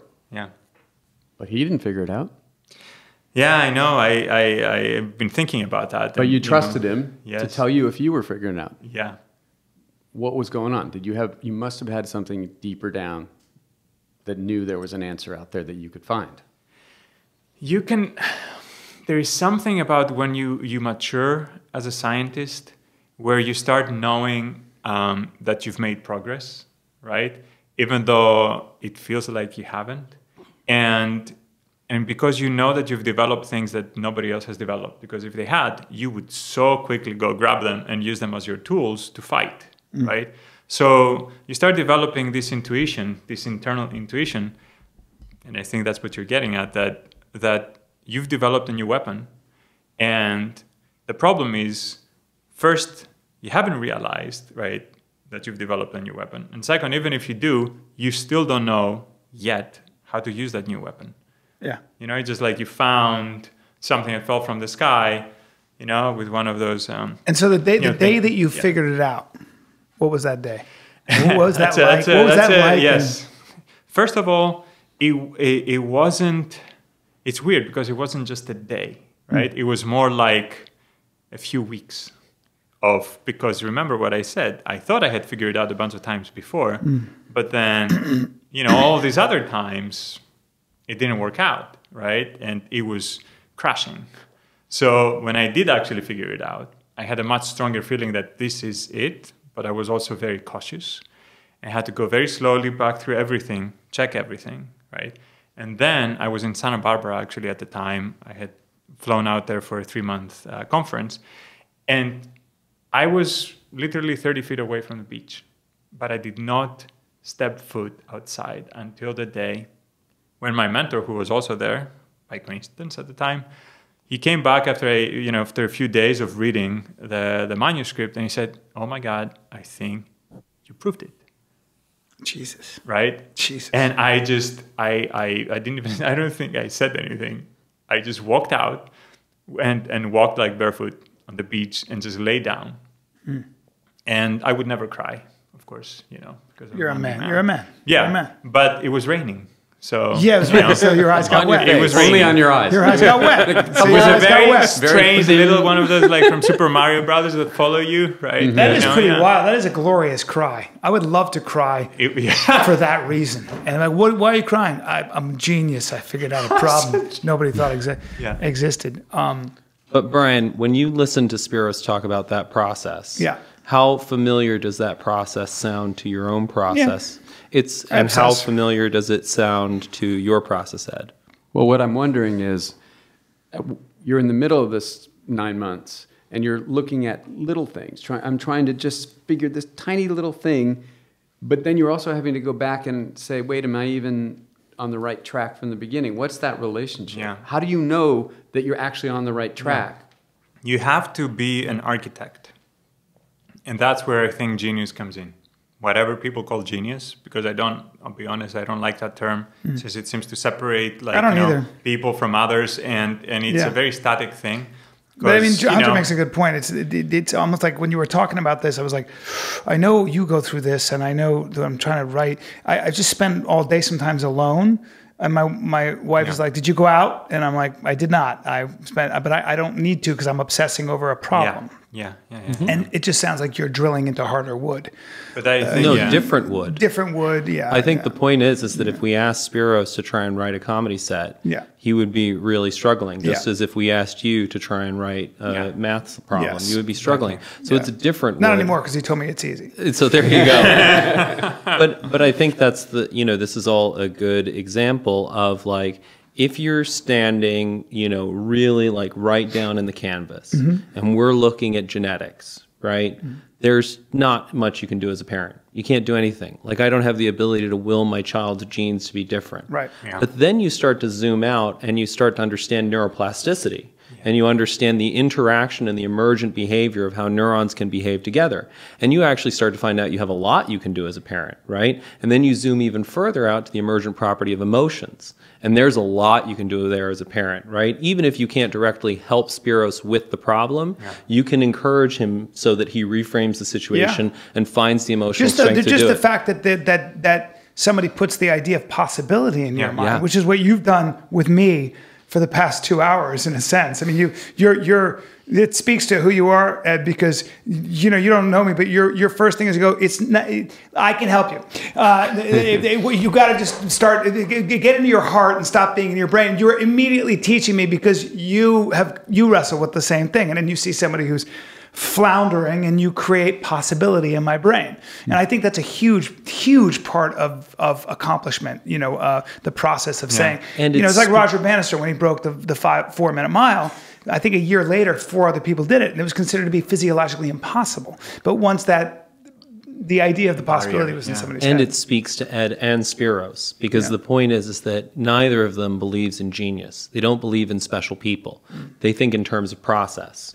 And therefore they understand that in order to be effective, both in their own work and in mentoring other people, they have to be relatable. I would say, and I agree with you, but I would also say that for anybody who's young listening, it is important to find your path, because I do think that Spiros had something to him at 4 that you could clearly see he had an interest and a gift, or whatever the word is. We don't like to use that word, but he had a proclivity for that particular, that he enjoyed effort in that direction. And you obviously sensitive guy, imaginative guy, and now you're working on 35 years later, you're still going strong. But my way in high school was, all my friends are so talented. I don't have a talent. I'll be the writer. Yeah. They're the singer, the I want to actor, be liked. right? I want to be like, it was competitive in a certain way. But then when I think further, I go, well, actually, in middle school, I was writing, in 5th grade, wait a minute, when I was 4. But this ties a lot of things together. You're talking about parenting. I think art and parenting are very similar, and I'm curious, Spiro, if you feel that the scientific pursuit is the same, what I mean by that is, to me, when you're trying to come up with an idea and judge what its ultimate manifestation needs to be, wants to be, it's about a collaboration between you and the idea. It's about a collaboration between creator and creation. It's not that, I don't believe that, the idea exists in space and my job is just to carve it out, or I'm just a vessel. I actually don't buy that I'm just a vessel thing. No, I think it's, you give birth to it, but then it very soon starts to tell you what its, and I'm using a sort of pretentious phrase, but what its itness is, what it wants to be, what it's telling you. Study Zen, keep going. Its only rules, what its rules are. So, just like with a child, like what Hunter was saying about plasticity, well, that's true. But I would say, you as a parent have to be careful not to try to impose on your kid your idea of what they are. Yes. I think your job as a parent is to say, who is this child telling me it needs and wants to be, and how do I help it as a parent achieve? And how do I help him broaden his understanding, Well, those are things that you, from your history and your experience, you teach them. Hey, I made these mistakes. Or, hey, let me show you these paintings. Or let me take you to these countries. Yes. But exactly. It's a very dynamic process that, from one point of view, you don't want to imprint on them so strongly that they cannot think of anything else but you as the role model, right? Well, also with Hunter, I always like to bristle you up, because if you start talking about genius, and I agree with him, if you put the idea that genius exists in a child's mind, the problem with that is it's self-defeating, because then they immediately go, well, I'm not in that group. I don't feel like a genius. I'm not a genius. So what's the point? It's worse than that. It's worse than that. And I'll tell you like a personal story on this front. So I was supposed to be the math genius growing up, and, my classmates, my parents, they started seeing it early on, but I was also supposed to be the javelin throwing genius, right? And so what happened? What do you think happened? My dad, right, said, well, this is a special kid, right? He can outsmart everyone, and he can outthrow everyone, right? Because he's going to be an Olympic athlete. I was, going towards that, right? So what happened to me? I had nothing to look forward to. I had nothing to look for, because I was already expected to be number one. Yeah. I wasn't having fun anymore. So so I wasn't having fun to, go to practice, right, for track and field after school. Your destiny was already written out exactly, before I wasn't having fun going to the math coaching, right, for the Olympic team and stuff.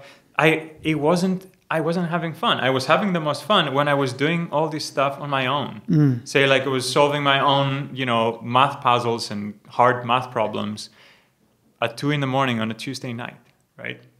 That was it. When nobody else knew I was doing that, this is when I think I got the most out of it.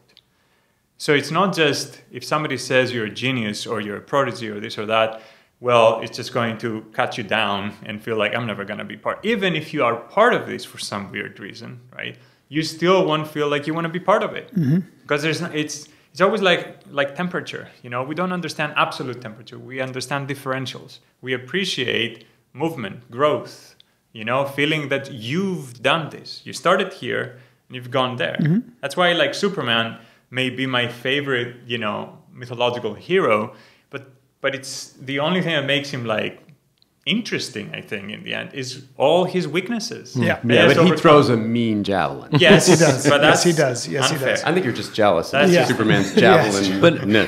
But this is also Carol Dweck's point, is that the fixed mindset is problematic for not just the people who are in the club, it's the people who aren't in the club. 100%. It's both sides. And I think the other thing that I would also draw out that I think is important here is that one thing that I got from the last conversation I had with Spiros, and this is something that I hadn't realized, is that science is playful. Because the experimental mind is a playful mind. You're trying things out, you're testing things out, you're seeing how things turn out, you're having ideas, and then you're trying to break them, see if you can break them. And that is the opposite of what we think of when we think of a scientist, because of the pressures of academia to be serious and important, and there's a real fear of being wrong and having your ideas and your reputation discredited. So I think that's an important distinction. Yeah, I think that's why I love my job so much, right? I really, even if I wasn't getting paid, I hope they won't cut my pay because of that, but I would still go and do the same thing. I would find a way to survive, right? Have food, shelter, and all that stuff, and then just do the same thing I'm doing, both on the outreach front, right, but also on the research front, because it is in fact like one of the best adventures ever, right? To go where no one has gone before, but not just so that you can be the first person there, so that you can be like, hey, everybody, I just found this amazing thing. We want to communicate this. And I think many of my colleagues at Caltech and around the world, they're seen usually as people that are, reclusive, and they're in a basement or they're doing the work. But my experience is that the moment you give us a chance to go out there and talk, right? After this initial fear of being in front of a crowd or whatever, we have so much fun. We really enjoy discussing some ideas that you're not going to read in Scientific American, right? These are stuff like our own secrets, right? Secrets of the trade, that it's not just an equation, right? Or a new technique or something like that. It's a way of thinking, right? And it is that way of thinking that I love so much. That is, there is nothing sacred, but also every step of the way is sacred, right? There's nothing sacred, but every step of the way is sacred. You have to pay tribute to every generation that has come before you, right? But you have no reason to say that everything that they figured out and everything they've done, that's it. I cannot possibly use another way, or, so the Royal Academy of Sciences in England has a saying, and I think it's in Latin, it says, under the authority of no one. Because remember, the Bible and Aristotle were the great authorities until the Enlightenment. And then, along came, and I think that's a great way. That you have to have a little irreverence for whatever, because you'll be cowed by the giants before you. They're older, who am I, and all these things that you have to fight that snake of doubt all the time. When I was working on that problem, what I haven't said yet, and it's important to say, it was very important that I had this book. The person who wrote that book just got the Nobel Prize 2 years ago. But he worked on that problem with a bunch of other people who were also working on the problem. On the idea that it could be a problem. Exactly. Right. And we could, and they chipped away. Without these individuals, I would have no chance. Yeah. No chance. So having said that, and when Newton said he stood on the shoulders of giants, who do you think is the greatest scientist? Or maybe I should say, so what I would consider great genius is someone who just comes out of something like calculus. Seems to be, he came up with calculus out of nothing. Yeah. Right? But also, by the way, Leibniz came up with calculus at the same time. Oh. So there are these two people working independently with no knowledge of each other's work or very little knowledge, and they come up with the same solution at the same time. And if you look at the history of innovation, this independent invention happens again and again and again. Well, it did the same thing with Darwin and what's his name? And what is it? Darwin and Wallace. Yeah. So I would say that there is no discontinuity in the universe. No discontinuity. No discontinuity. What does it mean? There is no... Did we lose a... Okay, never mind. There are not jumps, right? It's not like... it seems like this when you think of a genius, right? Or you think of, somebody inventing calculus. There is no discontinuity where all of a sudden, like, a miracle happened and a single human being, right, created this new understanding. Yeah. There is all the things that unless you're in their head while it's all happening and you're seeing with their eyes everything that they've read, everything they've listened to, all the circles back then especially, like of other philosophical minds that they were part of. And simple ideas that you may hear and then you start synthesizing, and because of, it's like a poem, right? Because of your own personal experience, you're the one that can make sense of it, right? It's just that the one thing that they all have in common, I would say, is that they have this dual, which goes back to what Ed was asking. How can you be at high resolution and also far enough to see the meaning, right? They have the parallel processing, right? Where they can pay attention to the details, right, that need to be figured out so that the picture makes sense. But at the same time, they already have in their mind, right, what the picture is supposed to look like. And you go in and out. You know, it's really fascinating as you're talking about that. You know who I'm thinking of? I'm thinking of Jesus Christ. I'm thinking of one of the great religious figures in that he was essentially a first century Jew, a rabbi. And he was essentially, what he kind of did was took the Old Testament and went, look, man, we could go through the book of Leviticus and I could tell you how to quarter a calf and the proper way to not eat an osprey. Or we could just take what Rabbi Hillel said, which was do unto others as you'd have them do unto you. That's the golden rule, and have just one God because then, you know, don't worship false idols. But what he said was, you know, you could put on, as a religious scholar said, you could put on a cue card. I'm not a very religious person, you know, but I'm more of a quantum physicist. But it was very interesting. But as you were talking, I thought to myself, even somebody who's considered divine by many people, maybe 1 billion people, if you actually sort of was applying that, and I thought to myself that there is no discontinuity because he was basically simplifying Judaism. That's exactly right. Yeah. And, you know, my friend Shai, I'm friends with Jews. So, you know, there are my credentials. I'm a Titanic anti-Semite. Keep going. I'm about to blast Wagner. You did profile Ed Solomon in the last podcast, so, you know. Yes. Did you realize? I didn't realize. I'm so colorblind. I'm so religiously blind.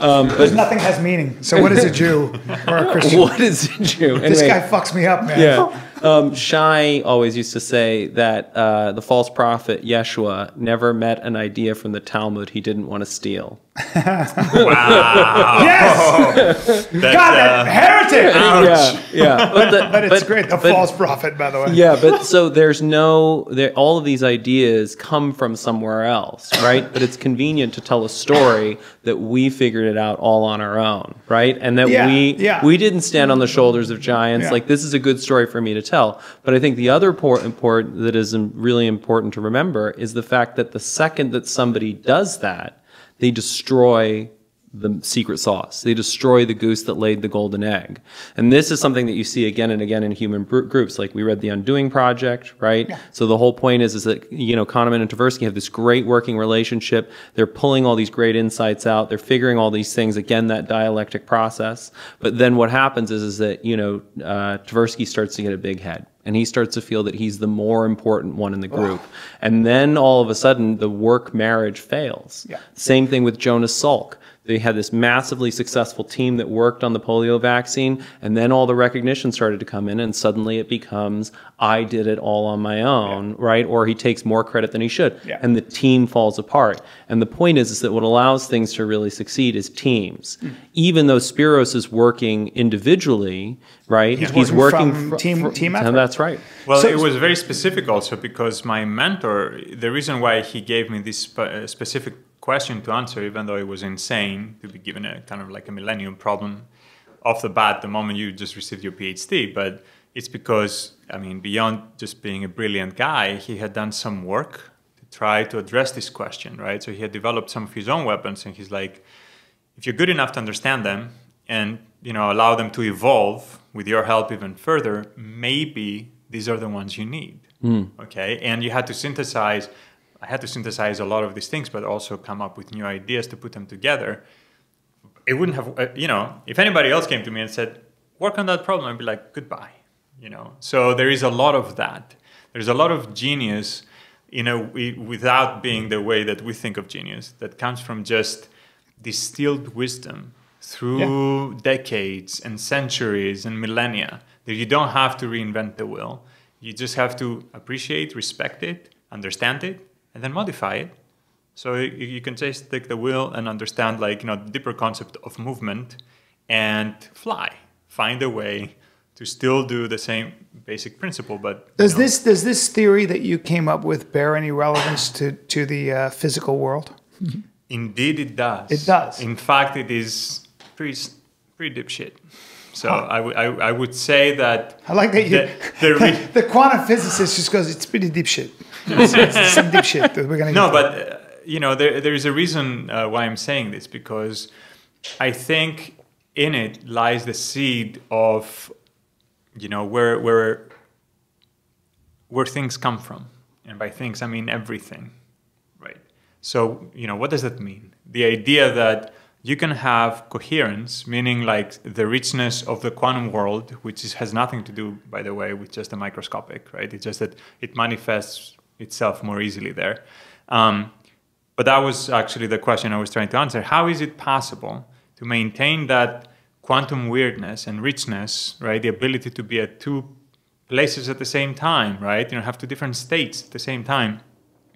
When you zoom out again, when you become large like a human being, right? Or something you can see with your eye or your phone, how could you create a quantum device, right? Or allow the quantumness, the true freedom, because that's what quantum mechanics is, a freedom of perspective, that you're allowed to see the underlying, the thing that it is, from its many different facets.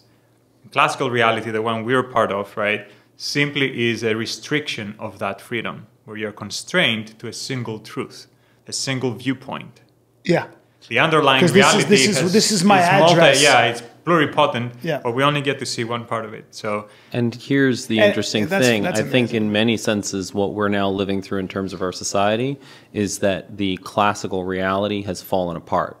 For most of human history, we've lived in a single narrative. Yeah. And now that single narrative has broken down very much into a mosaic, where we have to figure out how do we deal with all these different perspectives and yet at the same time have some level of coherence at a greater level. Yeah, that's a real challenge, because we can't even agree on sources. I mean, we can't even agree on, there's no national narrative. It used to be that the great religions, you know, whether it was Islam or Christianity, or, you know, they tended to focus the human mind on one. There was an agreement on ethics and morality and a way of living, and so you could focus on the other things. You know, there wasn't these great debates. But nowadays, it's not my idea, of course, but it is true that when you hear the left and the right speak, a lot of times they won't even agree on what sources. That, you know, your sources come from CNN, so they're not true. So we're not even going to start a conversation. It becomes a real problem, you know. Yeah. But I think it's also worth noting that agreement came at the price of stifling disagreement. And, you know, historically, anybody who tried to question the standard narrative was burned at the stake. Yeah. And the question is, how can we harness that disagreement to have lots of different perspectives that hash out, and then from that evolve a more effective coherence? Well, it sounds like Spiros level. is dealing with high math, and there's a certain truth to that, right? Cheers to all of you. This is Uzo. Stiniasis. And we are about to drink some. All right, everything's about to change. Everything's about to change, boys and girls. We're about to get real deep. I'm going to start to finally understand it. That's it. At the bottom of a glass, that's where quantum reality lies. That's where I feel good, really smart. Yeah. There you go. Yes. So I have a question. May I? Yes, please. Back to you were talking about the infinitesimal in the infinite, or the absolute detail, and then, you know, micro and macro. Yeah. How much does micro inform macro? How much does macro inform micro? And how do you know when to shift? So here's the answer, all right? Because this is the my perspective on where the laws of physics, for example, come from, right? They're not fundamental, you know, from electromagnetism to gravity and all that stuff. They're all emergent, right? So the question is how. They're all emergent? Emergent. They are coming from something deeper, where at that level, they don't exist. If you looked there, just like in our neurons, you cannot find individual neuron consciousness, right? Just a switch, in a way. It is when you put these things together that it creates this illusion that there are truths, right? And there are laws, and there are things, spikes, as I call them, because, you know, if you zoom out far enough, even a distribution of things where you have different probability for different outcomes, all of a sudden may end up bunching up together, conspiring towards a single one, right?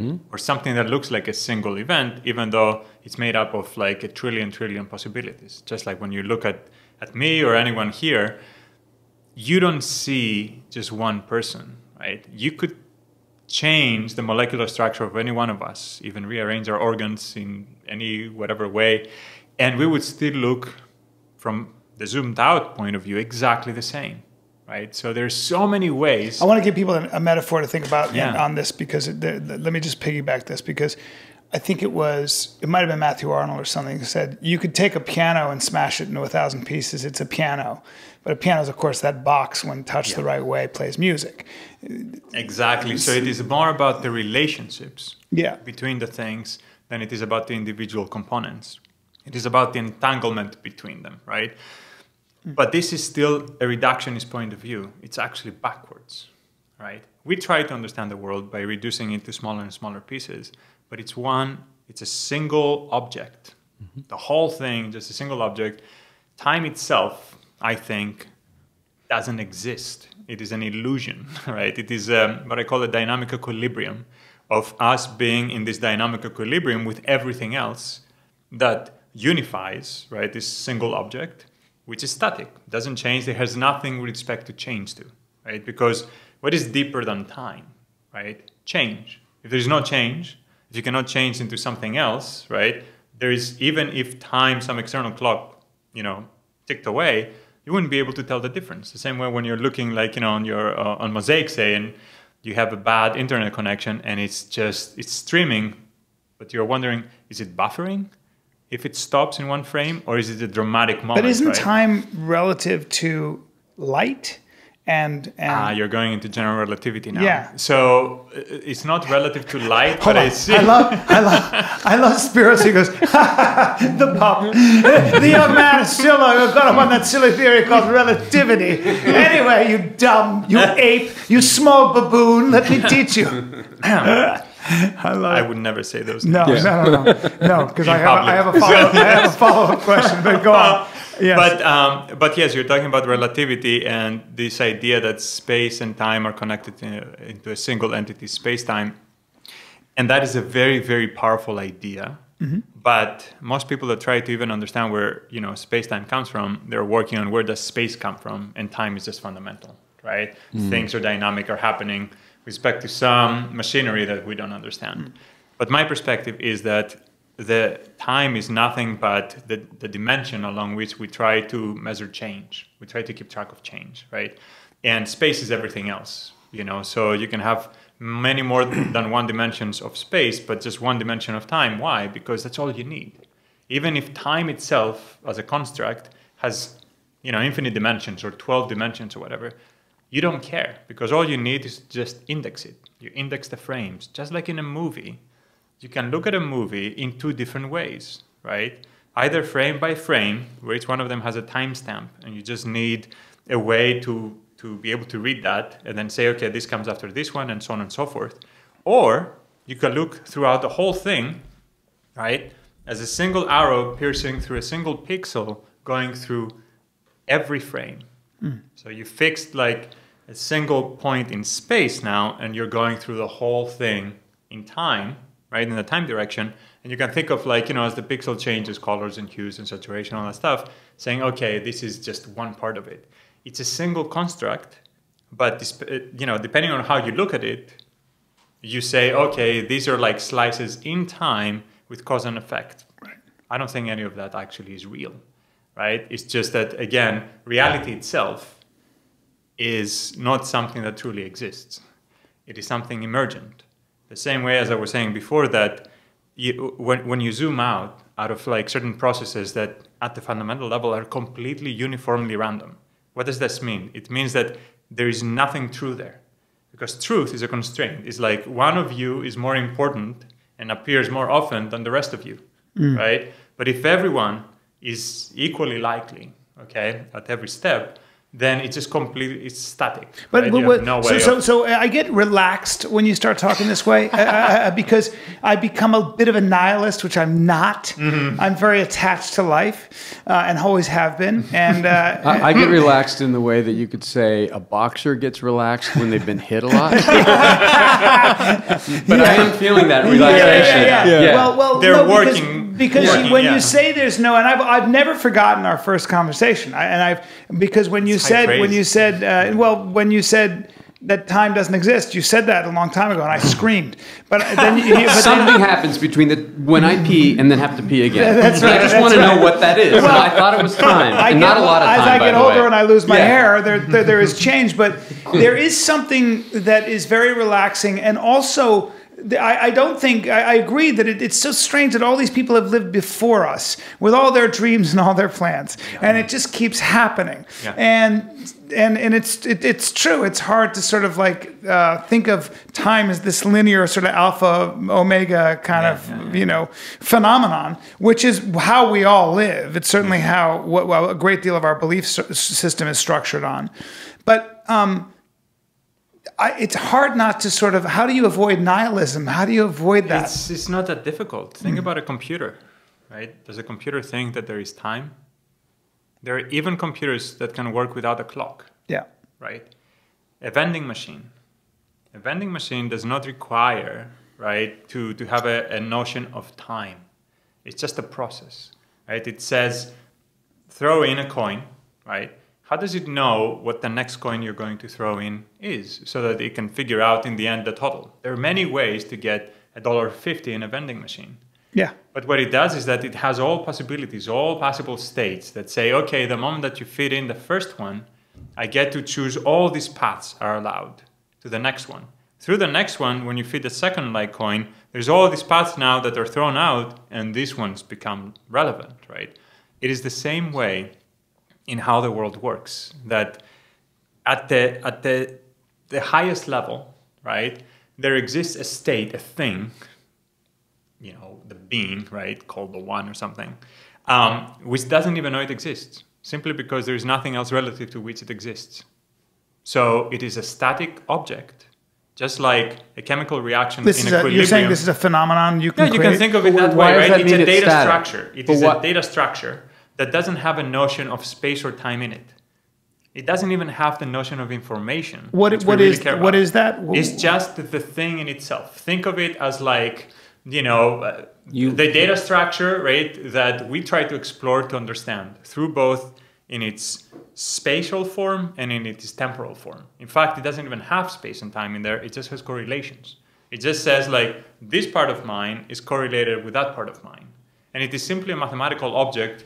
This is how we represent it. It's not actually a mathematical object. This is just something we can place in an approximation in a mathematical space, right, and say, when we try to cut it along different dimensions. And what are dimensions? Dimensions are nothing but independent questions you get to ask to punch that object with to try to get different types of answers instead of getting the same answer and, you know, thinking it is different. Don't be so polite, Ed. Go ahead. To try and put that in layman's terms, reality exists. We tell stories to make sense of it. Reality emerges, does not exist. Okay, well, and that's important because, and this is okay. So we'll give you that. That will give you that example because I think we discussed that last time. Yeah. You know, which is the so coin reality flip. Exists. Reality emerges. Reality emerges from something that doesn't have any sense of like truth. Because what is reality, right? Reality in other words, is there's no permanence. There's nothing to latch on to. Well, there is, and those are the things which is your theory. These are what I call like mechanisms of emergence, right? And this idea that even from chaos you can create order simply by zooming out, by not being at the level, you know, of the primordial ooze down there, where all you have is just randomness, or it looks like random. Anywhere, any small ball of information looks just like a fireball, just completely random stuff. But as you zoom out more and more, you start seeing patterns, just like we were saying with the screen, right? Any specific pixel, when you are that close, looks completely random at you. Like, why is it flicking like this? All these different colors, what does it mean? And then as you zoom out, you're like, oh, it's part of a face. So of course, it makes sense. You pray to the God called It Depends, it sounds like, right? Well, it's more like, where are you looking? What question? It's actually even better than that because it clarifies a lot of things. What questions are you asking? The questions you're asking are alive. They're organisms. They're not just like these pathetic, like passive things that you just throw them out there and then you just reel something in. They define your reality, right? The question you're asking, I don't just mean verbally with like, you know, our senses are question asking devices. they can only ask specific type of questions. Our brains can only process specific types of answers that come from these questions, right? Yeah. So you end up encoding and changing, literally shifting, as Plato would have said, we're just seeing shadows, projections of something that is really underlying all this stuff. And when you're doing quantum physics, the simple thing you're actually doing, which is super powerful, is that you're removing all these like filters that we've used because they emerged automatically, right? Simply because we're part of a macroscopic world versus the smaller one, we get to ask questions that are very different from the kind of questions you're supposed to and allowed to finally ask when you go really deep, right? When you're smashing protons together, or you're trying to see if an electron is here and there, or like spinning this way and that way at the same time. It's not weird. It is, the weird thing is from their perspective, how we think there's only one way. Because also what Spiros is saying, we emerged at a macroscopic level. And because we emerged at the macroscopic level, we evolved for that microscopic or macroscopic? Macroscopic. Large. So we emerged to evolve to this macroscopic reality.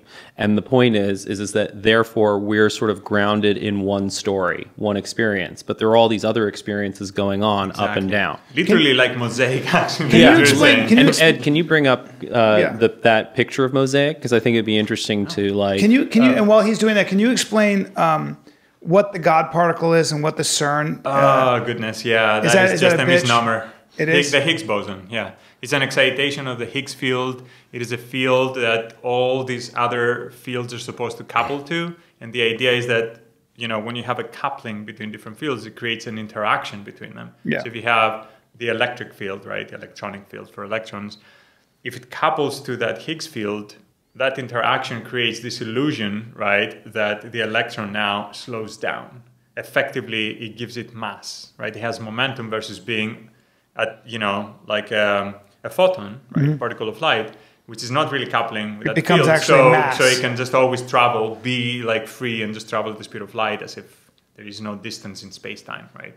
And that's all that God particle is. So when you couple two fields, the Higgs field and the electromagnetic field, the electrons slow down enough to create mass. Everything that has mass, like or most things that have mass, come from the fact and that would they couple and that might explain why everything around us has mass, because we're between two fields. Yes, it explains a lot of the mass that is out there, but actually most of the mass even comes from interactions even within the nucleus, right? Because the electron is like very light relative to the proton, which is about 1,000 times And we know the more. electron and the proton exist. We know that. Yes, of course. We know atoms exist because you can fucking split them. But that's the thing, though, that when we're talking about existence, right? I'm not saying that reality doesn't exist from that point of view. I'm saying it is not a fundamental construct. It is not a canvas upon which we experience the theater of life, right? What I'm saying is that it is itself malleable. You can literally, and it's so easy to understand what I'm saying if I just say it this way, right? You write some computer code, okay, a new program, and you change a video game that these days look photorealistic, by the way, okay? So if you had, a headgear, you'd feel immersed in virtual reality, and you wouldn't know any better. Yeah. Because even, you go to Universal or Disney and they have also these 4D experiences where they make you feel like you're floating or you're falling down and you're just in a single room. And say they put you in something like that, all of a sudden, everything we considered sacred and laws of physics, growing up in that environment, we had no idea that the outside world actually existed. And you could simply just reset and put a new program, the law of, what do you call it, the gravitational acceleration near the Earth being twice as large or a tenth. So our reality may very well be something similar to wearing virtual reality goggles. And there is a whole other reality on the other side of said wall. It's just much more unlikely, right? We are living in one of the realities that seems to be one of the most likely ones at our level of existence. It's the name of the game is just how likely is this version versus the other version that could have been. That's it, right? That's all there is. And it is amazing because it has also a gravitational pull. Reality has a gravitational pull towards any other fluctuation away from it. For example, me disappearing right now, and then, have any idea how many times I've disappeared and appeared in the other room since 4. I just said this? 4. 4 trillion times probably. Why? What do you mean? Why? I Think about was this. just off. I know, by a small factor. But 0 is nothing. Think- So a bunch of zeros is nothing. But you're saying how So many? think nothing about think about math, this for a Spiro. second, Yeah. right? How many frames, even at the level of like what we call the quantum level of Planckian time, right? How many frames in this Planckian movie, from that point of view of the universe at its fastest clock rate, which that probably is not even true. You could probably go faster, but how many frames have passed between the, the beginning of my sentence and the end of it? 7. 10 to the 34. Do you know even what that number is? No, I don't know what the fuck 10 to the 34 all of our means. universe, Goddamn. right, has died and reappeared 7 billion ways relative to that time scale. What does that mean?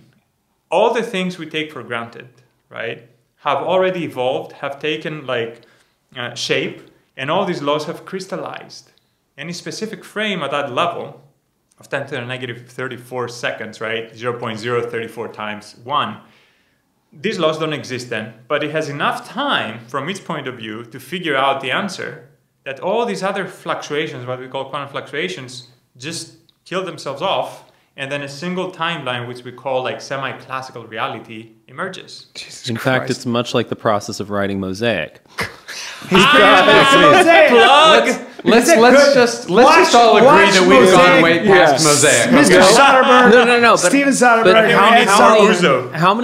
how many realities existed, emerged, and died that were possible stories for Mosaic before ultimately what emerged was this? Yeah, that is true. So it is just like Mosaic, dude. It all comes back to Mosaic. Own Only it. God knows, Ed.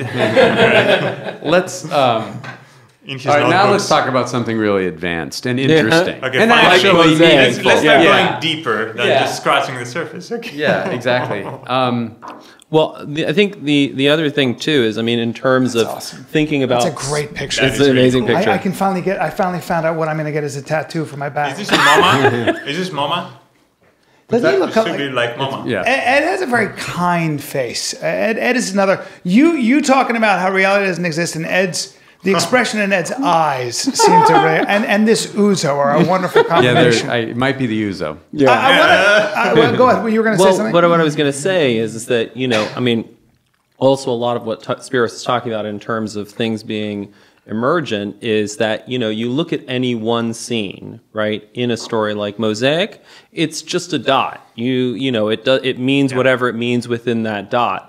But it's the second you put in a second scene that is right before it and another scene that's right after it, now there's an emergent meaning that wasn't there originally.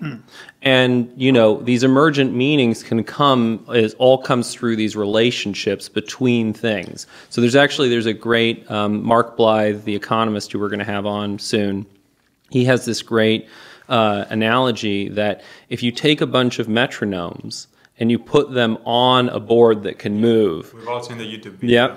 And they all, I don't think Brian has. Have you seen that? Yeah. Entrainment, Brian. Hey, entrainment. dude, we haven't all seen the YouTube video about the metronome. Is that one YouTube you had to watch? Yeah, I don't live in your universe. I tell dick jokes while you're solving. You saw 2 girls and a metronome. I though. saw 2 girls in a metronome. Two girls, one metronome. That's Two girls, one metronome. That's right. Stop. Wow. Stop. I don't want to get a hard on. But so if you have a bunch of metronomes and they're all out of sync, and then you let them run for a while, then what happens is that they come to be in sync. Yeah. Because the subtle vibrations are transmitted relationally between them. Creates an interaction, a long-range interaction because of the underlying, the substrate, the table, Right. that allows one of them vibrating this way, to tell the other one, okay, you gotta be in sync. So That is a great way, by the way.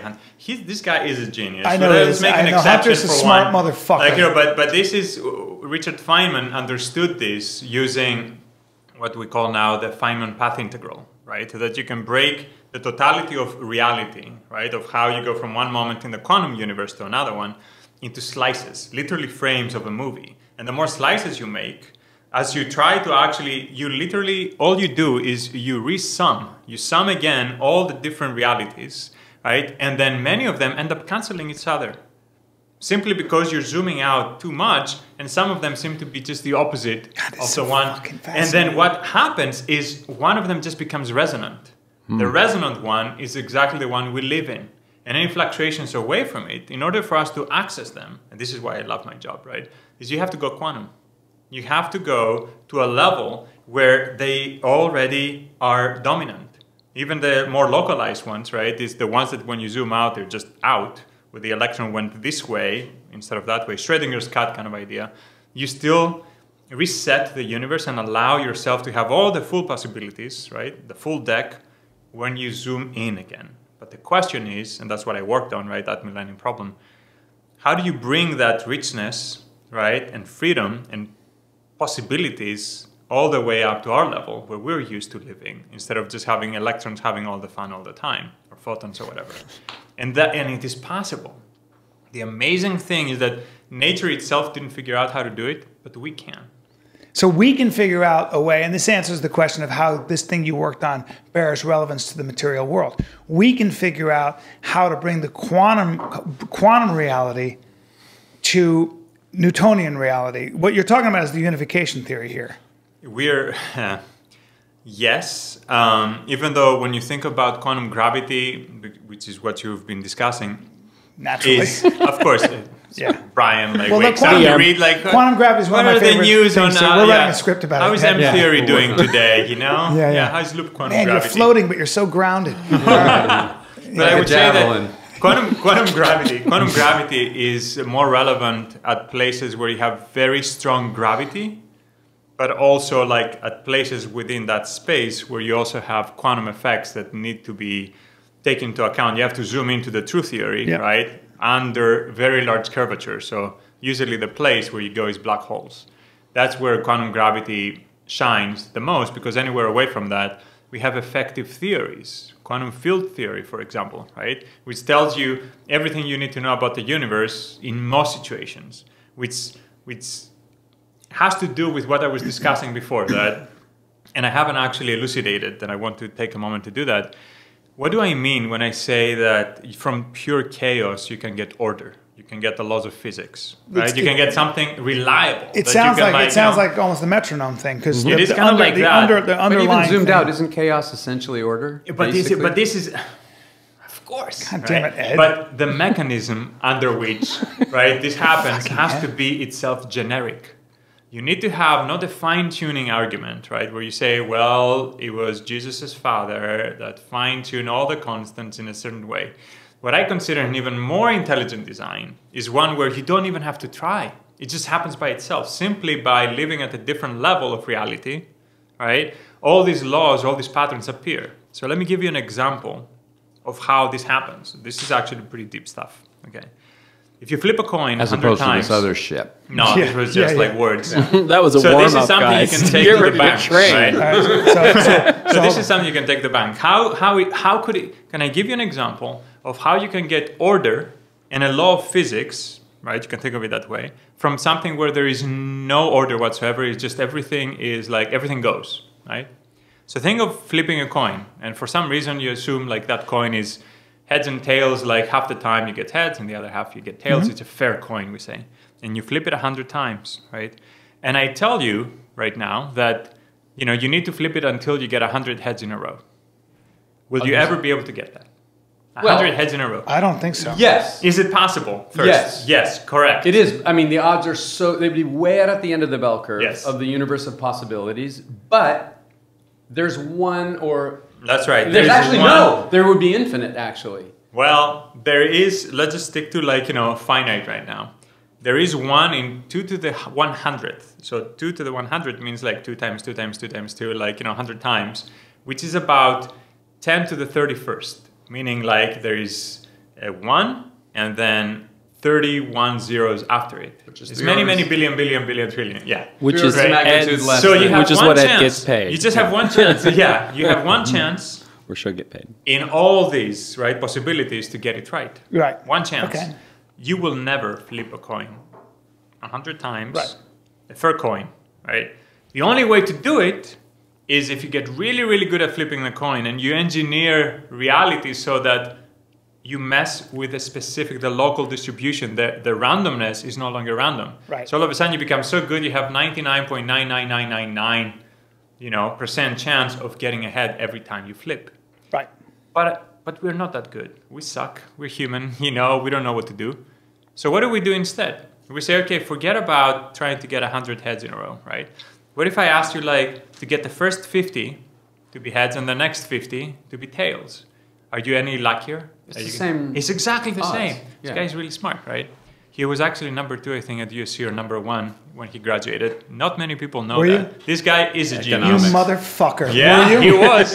You motherfucker. I know. You see, this is the kind of He shit made that you drives feel me like up you a could wall. do it, Brian. This is the but he kind was of joking. shit that makes me so angry. You were not, and in economics, I fucking had it with this whole room. How dare you? You masquerading. Hunter. I know, I present like such a fucking idiot. Of course you work for the Mossad. Oh my God. Oh, poor little me. I don't know. Oh my God. Number 1 in his class in economics. Fuck off. And you wrote Men in Black. I can't take this shit. I'm a failure. But let's go back to something that Oh my will help you God. relax. Okay, I will. But we all have to know that he Yes. masquerades Yes. this fraud. Drink the Ouzo. Oh my Drink God. the Ouzo, Brian. Poor little me with my left wing shoes and my sensible glasses. I love this. Damn it. All right. Okay, so let's go on. back to that little experiment, Fucking number right? 1 in this class. So we're little puny humans. Unlike Ed. Unlike Ed, agreed. And we can't get our shit together to flip that coin, to get what we want, right? Mm-hmm. So even if somebody told us 50 heads and 50 tails, it's the same unlikely, right? It's just one specific sequence of events, right? Configuration of heads and tails out of 2 to the 100, which, as I said, is many, many billions. So what do? We forget that this is even a question we should be asking. The specific resolution, zooming in and say, keep track of both the state of the coin, whether it is heads or tails, but also where it came, the specific positions. You don't have any way of keeping track of the positions. What you do is all you have is the ability to keep track of how many heads you got and how many tails, right? You just can count how many you did, but you don't know where they were. Just like when you look at each other, we can see each other, but we don't know which specific configuration of molecules gives this version of Brian, right, versus another of the billion. Mm-hmm. The one with the alien inside about to, come out and say hi. Exactly. So Exactly. So what do we do right now? We zoomed out simply by asking a different kind of question. Instead of asking the question with a higher resolution that requires us to know both the count, but also the position where each head and tail came, right, when you were flipping, you just simply forget about one part and you say, how many? Right? Now I ask you the same thing. What is the probability that the answer to the question, how many heads you get, is 100 versus the probability that it is 50? Okay. There are many ways. Mm-hmm. Just so that you don't embarrass yourself. Yeah. In national, on a national forum like this. National forum. Because I'm under the illusion. I'll answer that question this way. As a budding physicist, go. I would say that as the number required goes down, the chances go up. So if you said, what are the chances of getting as the number 50, goes to the middle, you mean? The chances of getting 50. That guy is making you look bad again. Of course he is. So sorry. He's already won. He's going to graduate first in this It drives me podcast. crazy with his kind eyes, which are really shark eyes. Because he's an economic animal. He's an economic hitman. He's an economic hitman. But he's probably got here by Uber Chopper, and he has servants that he's mean to. It's unbelievable. But I would say again, if you said, what are the chances of getting 10 tails, they would go up. I would say I could do 10. No. He's right that the middle is where you have the highest probability. Why? Because I'm really think about sorry. what if I ask you the question? You're going all the way. You're going all the way to get 100 heads, 70, 50 heads, 10 heads, 1 head, and then the rest have to be tails. The rest have to be tails. It is symmetric. Because getting 99 tails or even 100 tails is as bad as getting 100 heads. Yeah. I can't get head or tail. But that's a whole Ed, other conversation. Dan, you're such an artist, all about sex. but Spiros, and violence. Yeah. Sorry, you guys. No, please. But You've already ruined everything. This is where this gets interesting now. Yeah. Right? This is the punchline. Yeah. Simply by asking a different question, the two things have become asymmetric. Before, you had the same unlikely probability of getting 50 heads and then 50 tails versus 100 heads. But now I have not asked you, right, to keep track of where the heads and tails are. There are I'm so sorry. many. I'm sorry to stop for How is all it different? all the idiots like me. What you were saying was that the probability of getting a head versus a tail doesn't change because It's the same. it's the same. It's the same. random thing. Yeah. Right. Okay. But what is going to happen right now is we've zoomed out, and the number of ways to get 100 heads has not changed. There's still one Yeah. into the 100, right? Just a single way. You have Yep. to get all of them heads. But now the number of ways to get 50 heads, just count them, right, is astronomical. It is close to 10 to the 30 out of 10 to the 31. And if you remember how to do exponential, division, it is just 1 in 10 chances of you getting exactly 50 heads and 50 tails. Not 50 and 50, like first 50 and second 50, but anyway, where you end up counting, right, the first one, the third one, the fifth one, and so on and so forth, say, for example. There's just so many combinations, it becomes extravagant. And that creates a sense of reality. Well, you're saying 10 truth. heads in a row? I mean, 50 No. heads in a row? No. No, just any random thing. Counting. Our question, we have resolution power to only ask the question, how many heads were there versus how many tails, Right. not where they were. Okay, well, Right? yeah. Simply by changing the topology, as I call it, like of the questions, right? Our ability to be able to see the underlying truth. Yeah. We can't. We filter some stuff out, and all of a sudden, simply by asking a different question, the outcomes have different weights, right? So it creates, from a flat distribution where everything is equally unlikely, really, really bad, right? Chances of getting any specific, 100 heads and tails In a configuration. row. Yeah. To getting all of a sudden 50 heads, it is 1 in 10. From 1 to 10 to the 31st, which is just impossible, get 1 in 10. Literally, if we did this experiment now, one of us will probably 1 in get it within a 10 few chance. minutes. There's a 1 in 10 chance of getting. There's a 10 count- to the to 34th count. chance of getting 100 heads in a row, right? No, 10 to the 34th. Whatever. 10 to the 31st. Yeah. Of getting 100 tens in a row, 100 tens in a row, Yeah, heads one in a in row. that many Okay. is yes. And then you say, but in getting 50 heads randomly. Yes.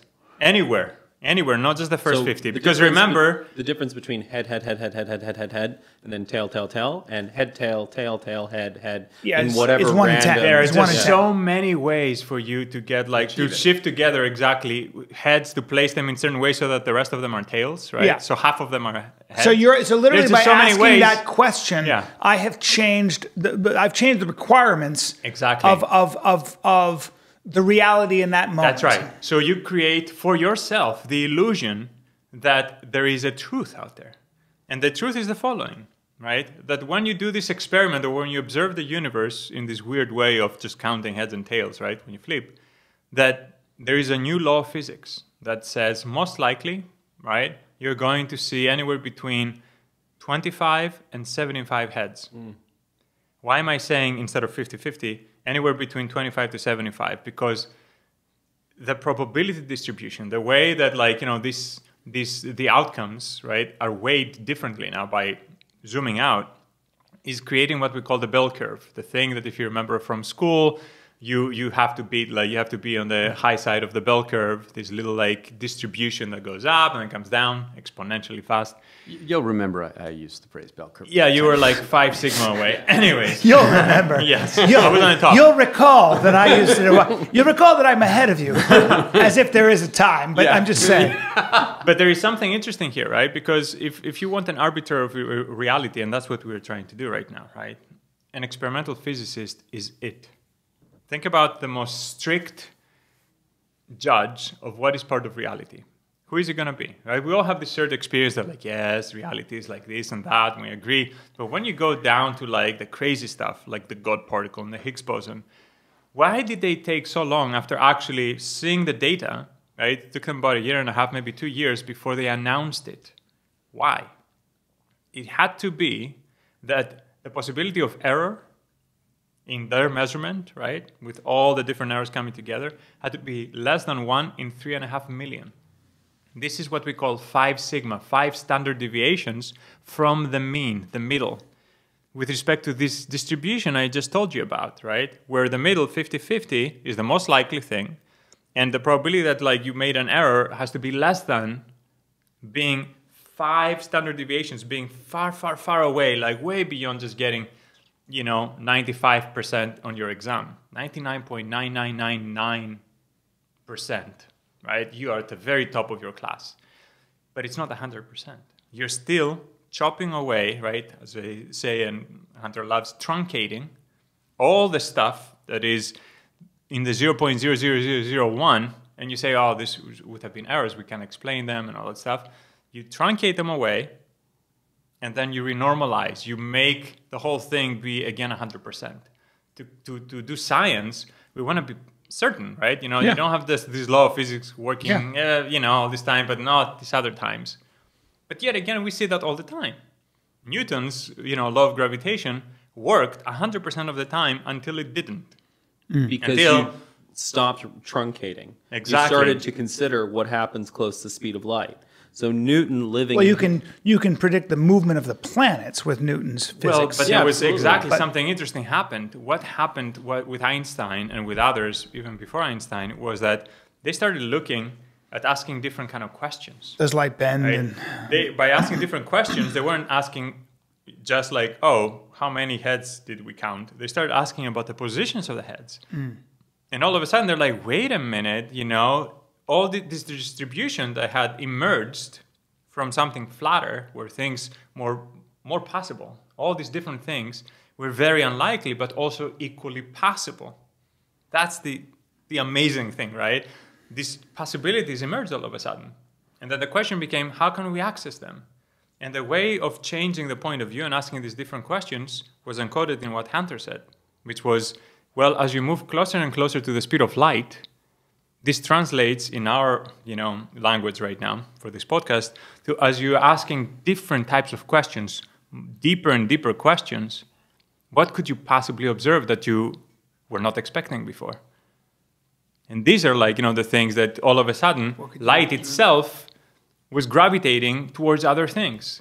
And if you remember, obviously all of you do, well, maybe not Brian, but Ed knows. Anyways, I didn't. Is that the law of gravitation, the force of gravity is Newton's constant, which is awesome that it's named after him. I mean, it's amazing. And you multiply the two masses of the objects, and then you divide by their distance squared. m1, m2 over r squared. But if any number multiplied by 0, right, it means you get 0. So the mass of light is 0. So how could there be any force between light and any other massive object? It's impossible, yet we were seeing gravitational lensing, right, meaning that light was bending around massive objects, and you could see 2 different images and all that stuff. How is that possible? It was easy to explain when you zoomed out, and then you saw the true properties of light and the 2 better properties of gravity from Einstein's theory of general relativity. It made so much more sense. Bring us around. Home. Bring us home. If I don't get home, Hunter. This is incredible. We need dinner. And I was going to say, before you say this, I was going to say that, for me, I was going to ask Spiros to give me sort of a layman's starting point when it comes to physics. But of course, that would be from what perspective and where we're talking about. But at least I'm getting a sense of what the overall picture would be. But I think the most important thing is to understand the scientific mind. It's that approach and that process that is what makes everything else possible. And if you just, whether it's with Wikipedia or YouTube or books, just start asking questions and keep asking questions, then ultimately that's all you need. But it's that you need that playful mind. I think there is a very popular YouTube video, Brian, out there about Feynman's method of learning. I didn't know about that. Richard Feynman, the famous Caltech physicist. And it says that his way of thinking was you read something, and then if you've understood it, you haven't understood it. You haven't. Because you have to understand it at the level of each individual concept, and then how to put the concepts together. Because very often we just memorize something. We say, yeah, okay, this is why the sky is blue, right? Or this is how magnetism works. But a genius, right, air quotes, is one who, in my mind, does the following thing. Has the clarity of mind to see what is not obvious. Right? Where everybody else will look at it and say, oh yeah, okay, that's obvious. Why? Because it fits our intuition. What's the problem with that? Given what I've said so far. Our intuition is already built to be emergent itself, right? From the level of the questions we could even think of asking. Right? So that this other person can do the following thing, can say, okay, what if it wasn't me? What if it wasn't even a human? What if it wasn't even a thinking machine trying to understand the universe, right? What if I wasn't even trying to get knowledge? What if I went underneath physics and I wasn't trying to understand the world around me, right? Underneath physics is not math, it's epistemology, right? Epistemology is actually the science of knowledge, of how do you acquire knowledge, right? So it's deeper than physics itself and more general. But underlying that, the language for that is mathematics as far as we know now. And quantum physics, by the way, if your listeners want to get a crash course in what is quantum physics is probably the best way humanity has found to create a link between this layer of epistemology, of a theory of knowledge, and physical reality, right? With the fewest assumptions possible. It's not a theory of physics, it is a theory of knowledge, with a few extra assumptions, as I said before, right? And that's pretty cool, because it cannot be falsified from that point of view. It's like simply by you wanting to know what the hell is going on around you, you're doing quantum physics. It just looks different from like Newtonian mechanics and all that stuff, because it is more general, right? So underlying epistemology, you have like, this mathematics, and even that is not the foundation. God damn it. I mean, come on, Spiros. What do you mean it's not the foundation? I'm like sitting here trying to follow you. We can discuss it next time. But anyways, like that's where even that's not the foundation. And that's what I was trying to get at. We're no closer to the truth, that's what I was trying to get at, right? Even physicists and some of the top physicists alive right now, and back then with Einstein and others, they were all wondering some very simple things that we all wonder about. Where did the universe come from? In fact, something deeper. Why is there something instead of nothing? Yeah. Okay. But you're talking about the reality, the inner reality. Zooming out, yeah. But if you zoom out, and if you're saying there's an inner reality, you have to zoom out further to be able to even comprehend that, unless you're in the miasma. Yeah, it's called being in heaven. Okay. Being in heaven. And the one thing I've got from this, this discussion, if you don't believe in the Bible, you're going to fucking hell. And if you want to know where heaven is located, it's right next to Brian Callen. Hunter, bring us around because this is shit. That's why my wife rolls her eyes at me. Do me a favor and bring us around. Bring us home here. This has been amazing. There's a great story in Daniele Bolelli's How to Create Your Own Religion about David Bohm, the physicist. And, he was giving a talk, and, the talk went on and on and on, and it seemed to all be philosophy. And at some point, somebody put their hand up and said, Mr. Bohm, Professor Bohm, this is all great, philosophy, but at what point do we talk about physics? And he simply replied, I do not recognize that distinction. And the point is that, Newton lived in a truncated reality. He lived in a reality that didn't incorporate behavior near the speed of light. But he didn't understand that he lived in a truncated reality. And we all, to some extent, live in a truncated reality. That's the point of Mosaic. People have their own stories, they live in their little world, and they don't realize what is going on outside of them. And the exciting thing about this moment in history is that we have the opportunity to untruncate our reality and to be exposed to more of that normal distribution, see more perspectives, see more cultures, be exposed to more data, and to see a little bit more clearly. We can stand on the shoulders of all of those giants who came before us. I want to, Spiros Michalakis. I want to thank you for your effort, for your brain, your humanity, your philosophy. And Ed Solomon, I love you, but you lied to me at the beginning of this, and you held a fundamental truth here, which was that you're much smarter than I am, and you were #1 in your class, which means you're also a goody two-shoes, which means I'm sorry I can't get into a time machine, and I want you to invent one so I can go back in time and bully him just for the fuck of it. All right, but this has been been so exciting. One other thing that I would say as well is that if you want to learn about quantum physics, one thing you can do is something that emerged relationally from the conversation between these two. Because these two have known each other for a while, and they work together on, Spiros believes passionately in making quantum physics accessible, and so he wanted to make something, and Ed set him up with Alex Winter, who played Bill S. Preston in Bill and Ted's Excellent Adventure, Keanu Reeves, also... Stephen Hawking is in it. Yeah, and Paul Rudd. And Paul Rudd. Wow. And they made a funny short video that will make quantum physics concepts accessible. And I think that's the real... Where can we see that? It's on YouTube, Brian. Thank you, sir. I just got the Feynman as we were talking. I brought that up. Very cool. Well, I really appreciate it, man, and I'd love to keep doing this stuff. And thanks, Ed, for coming out, man. I know you're busy. I really, really appreciate these conversations, and I don't know, man. I thank you. Hunter always kind of makes you people available to me, and it's always a privilege. I say this, once in a while when we talk to really smart people, but it's just so much fun. It's just so much fun to talk about these ideas, even though I don't get any closer to the truth. At least it makes me a little more humble.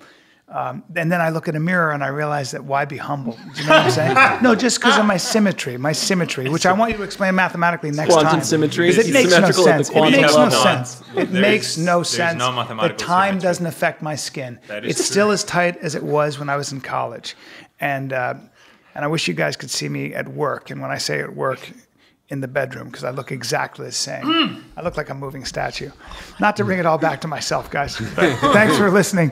This has been another amazing episode of Mixed Mental Arts with Brian Callen and, more importantly, Hunter Motz and Spiros Michalakis and Ed Sullivan. Fucking butchering your name. One of these days. Butchering your name. Michalakis. Just Spiros M.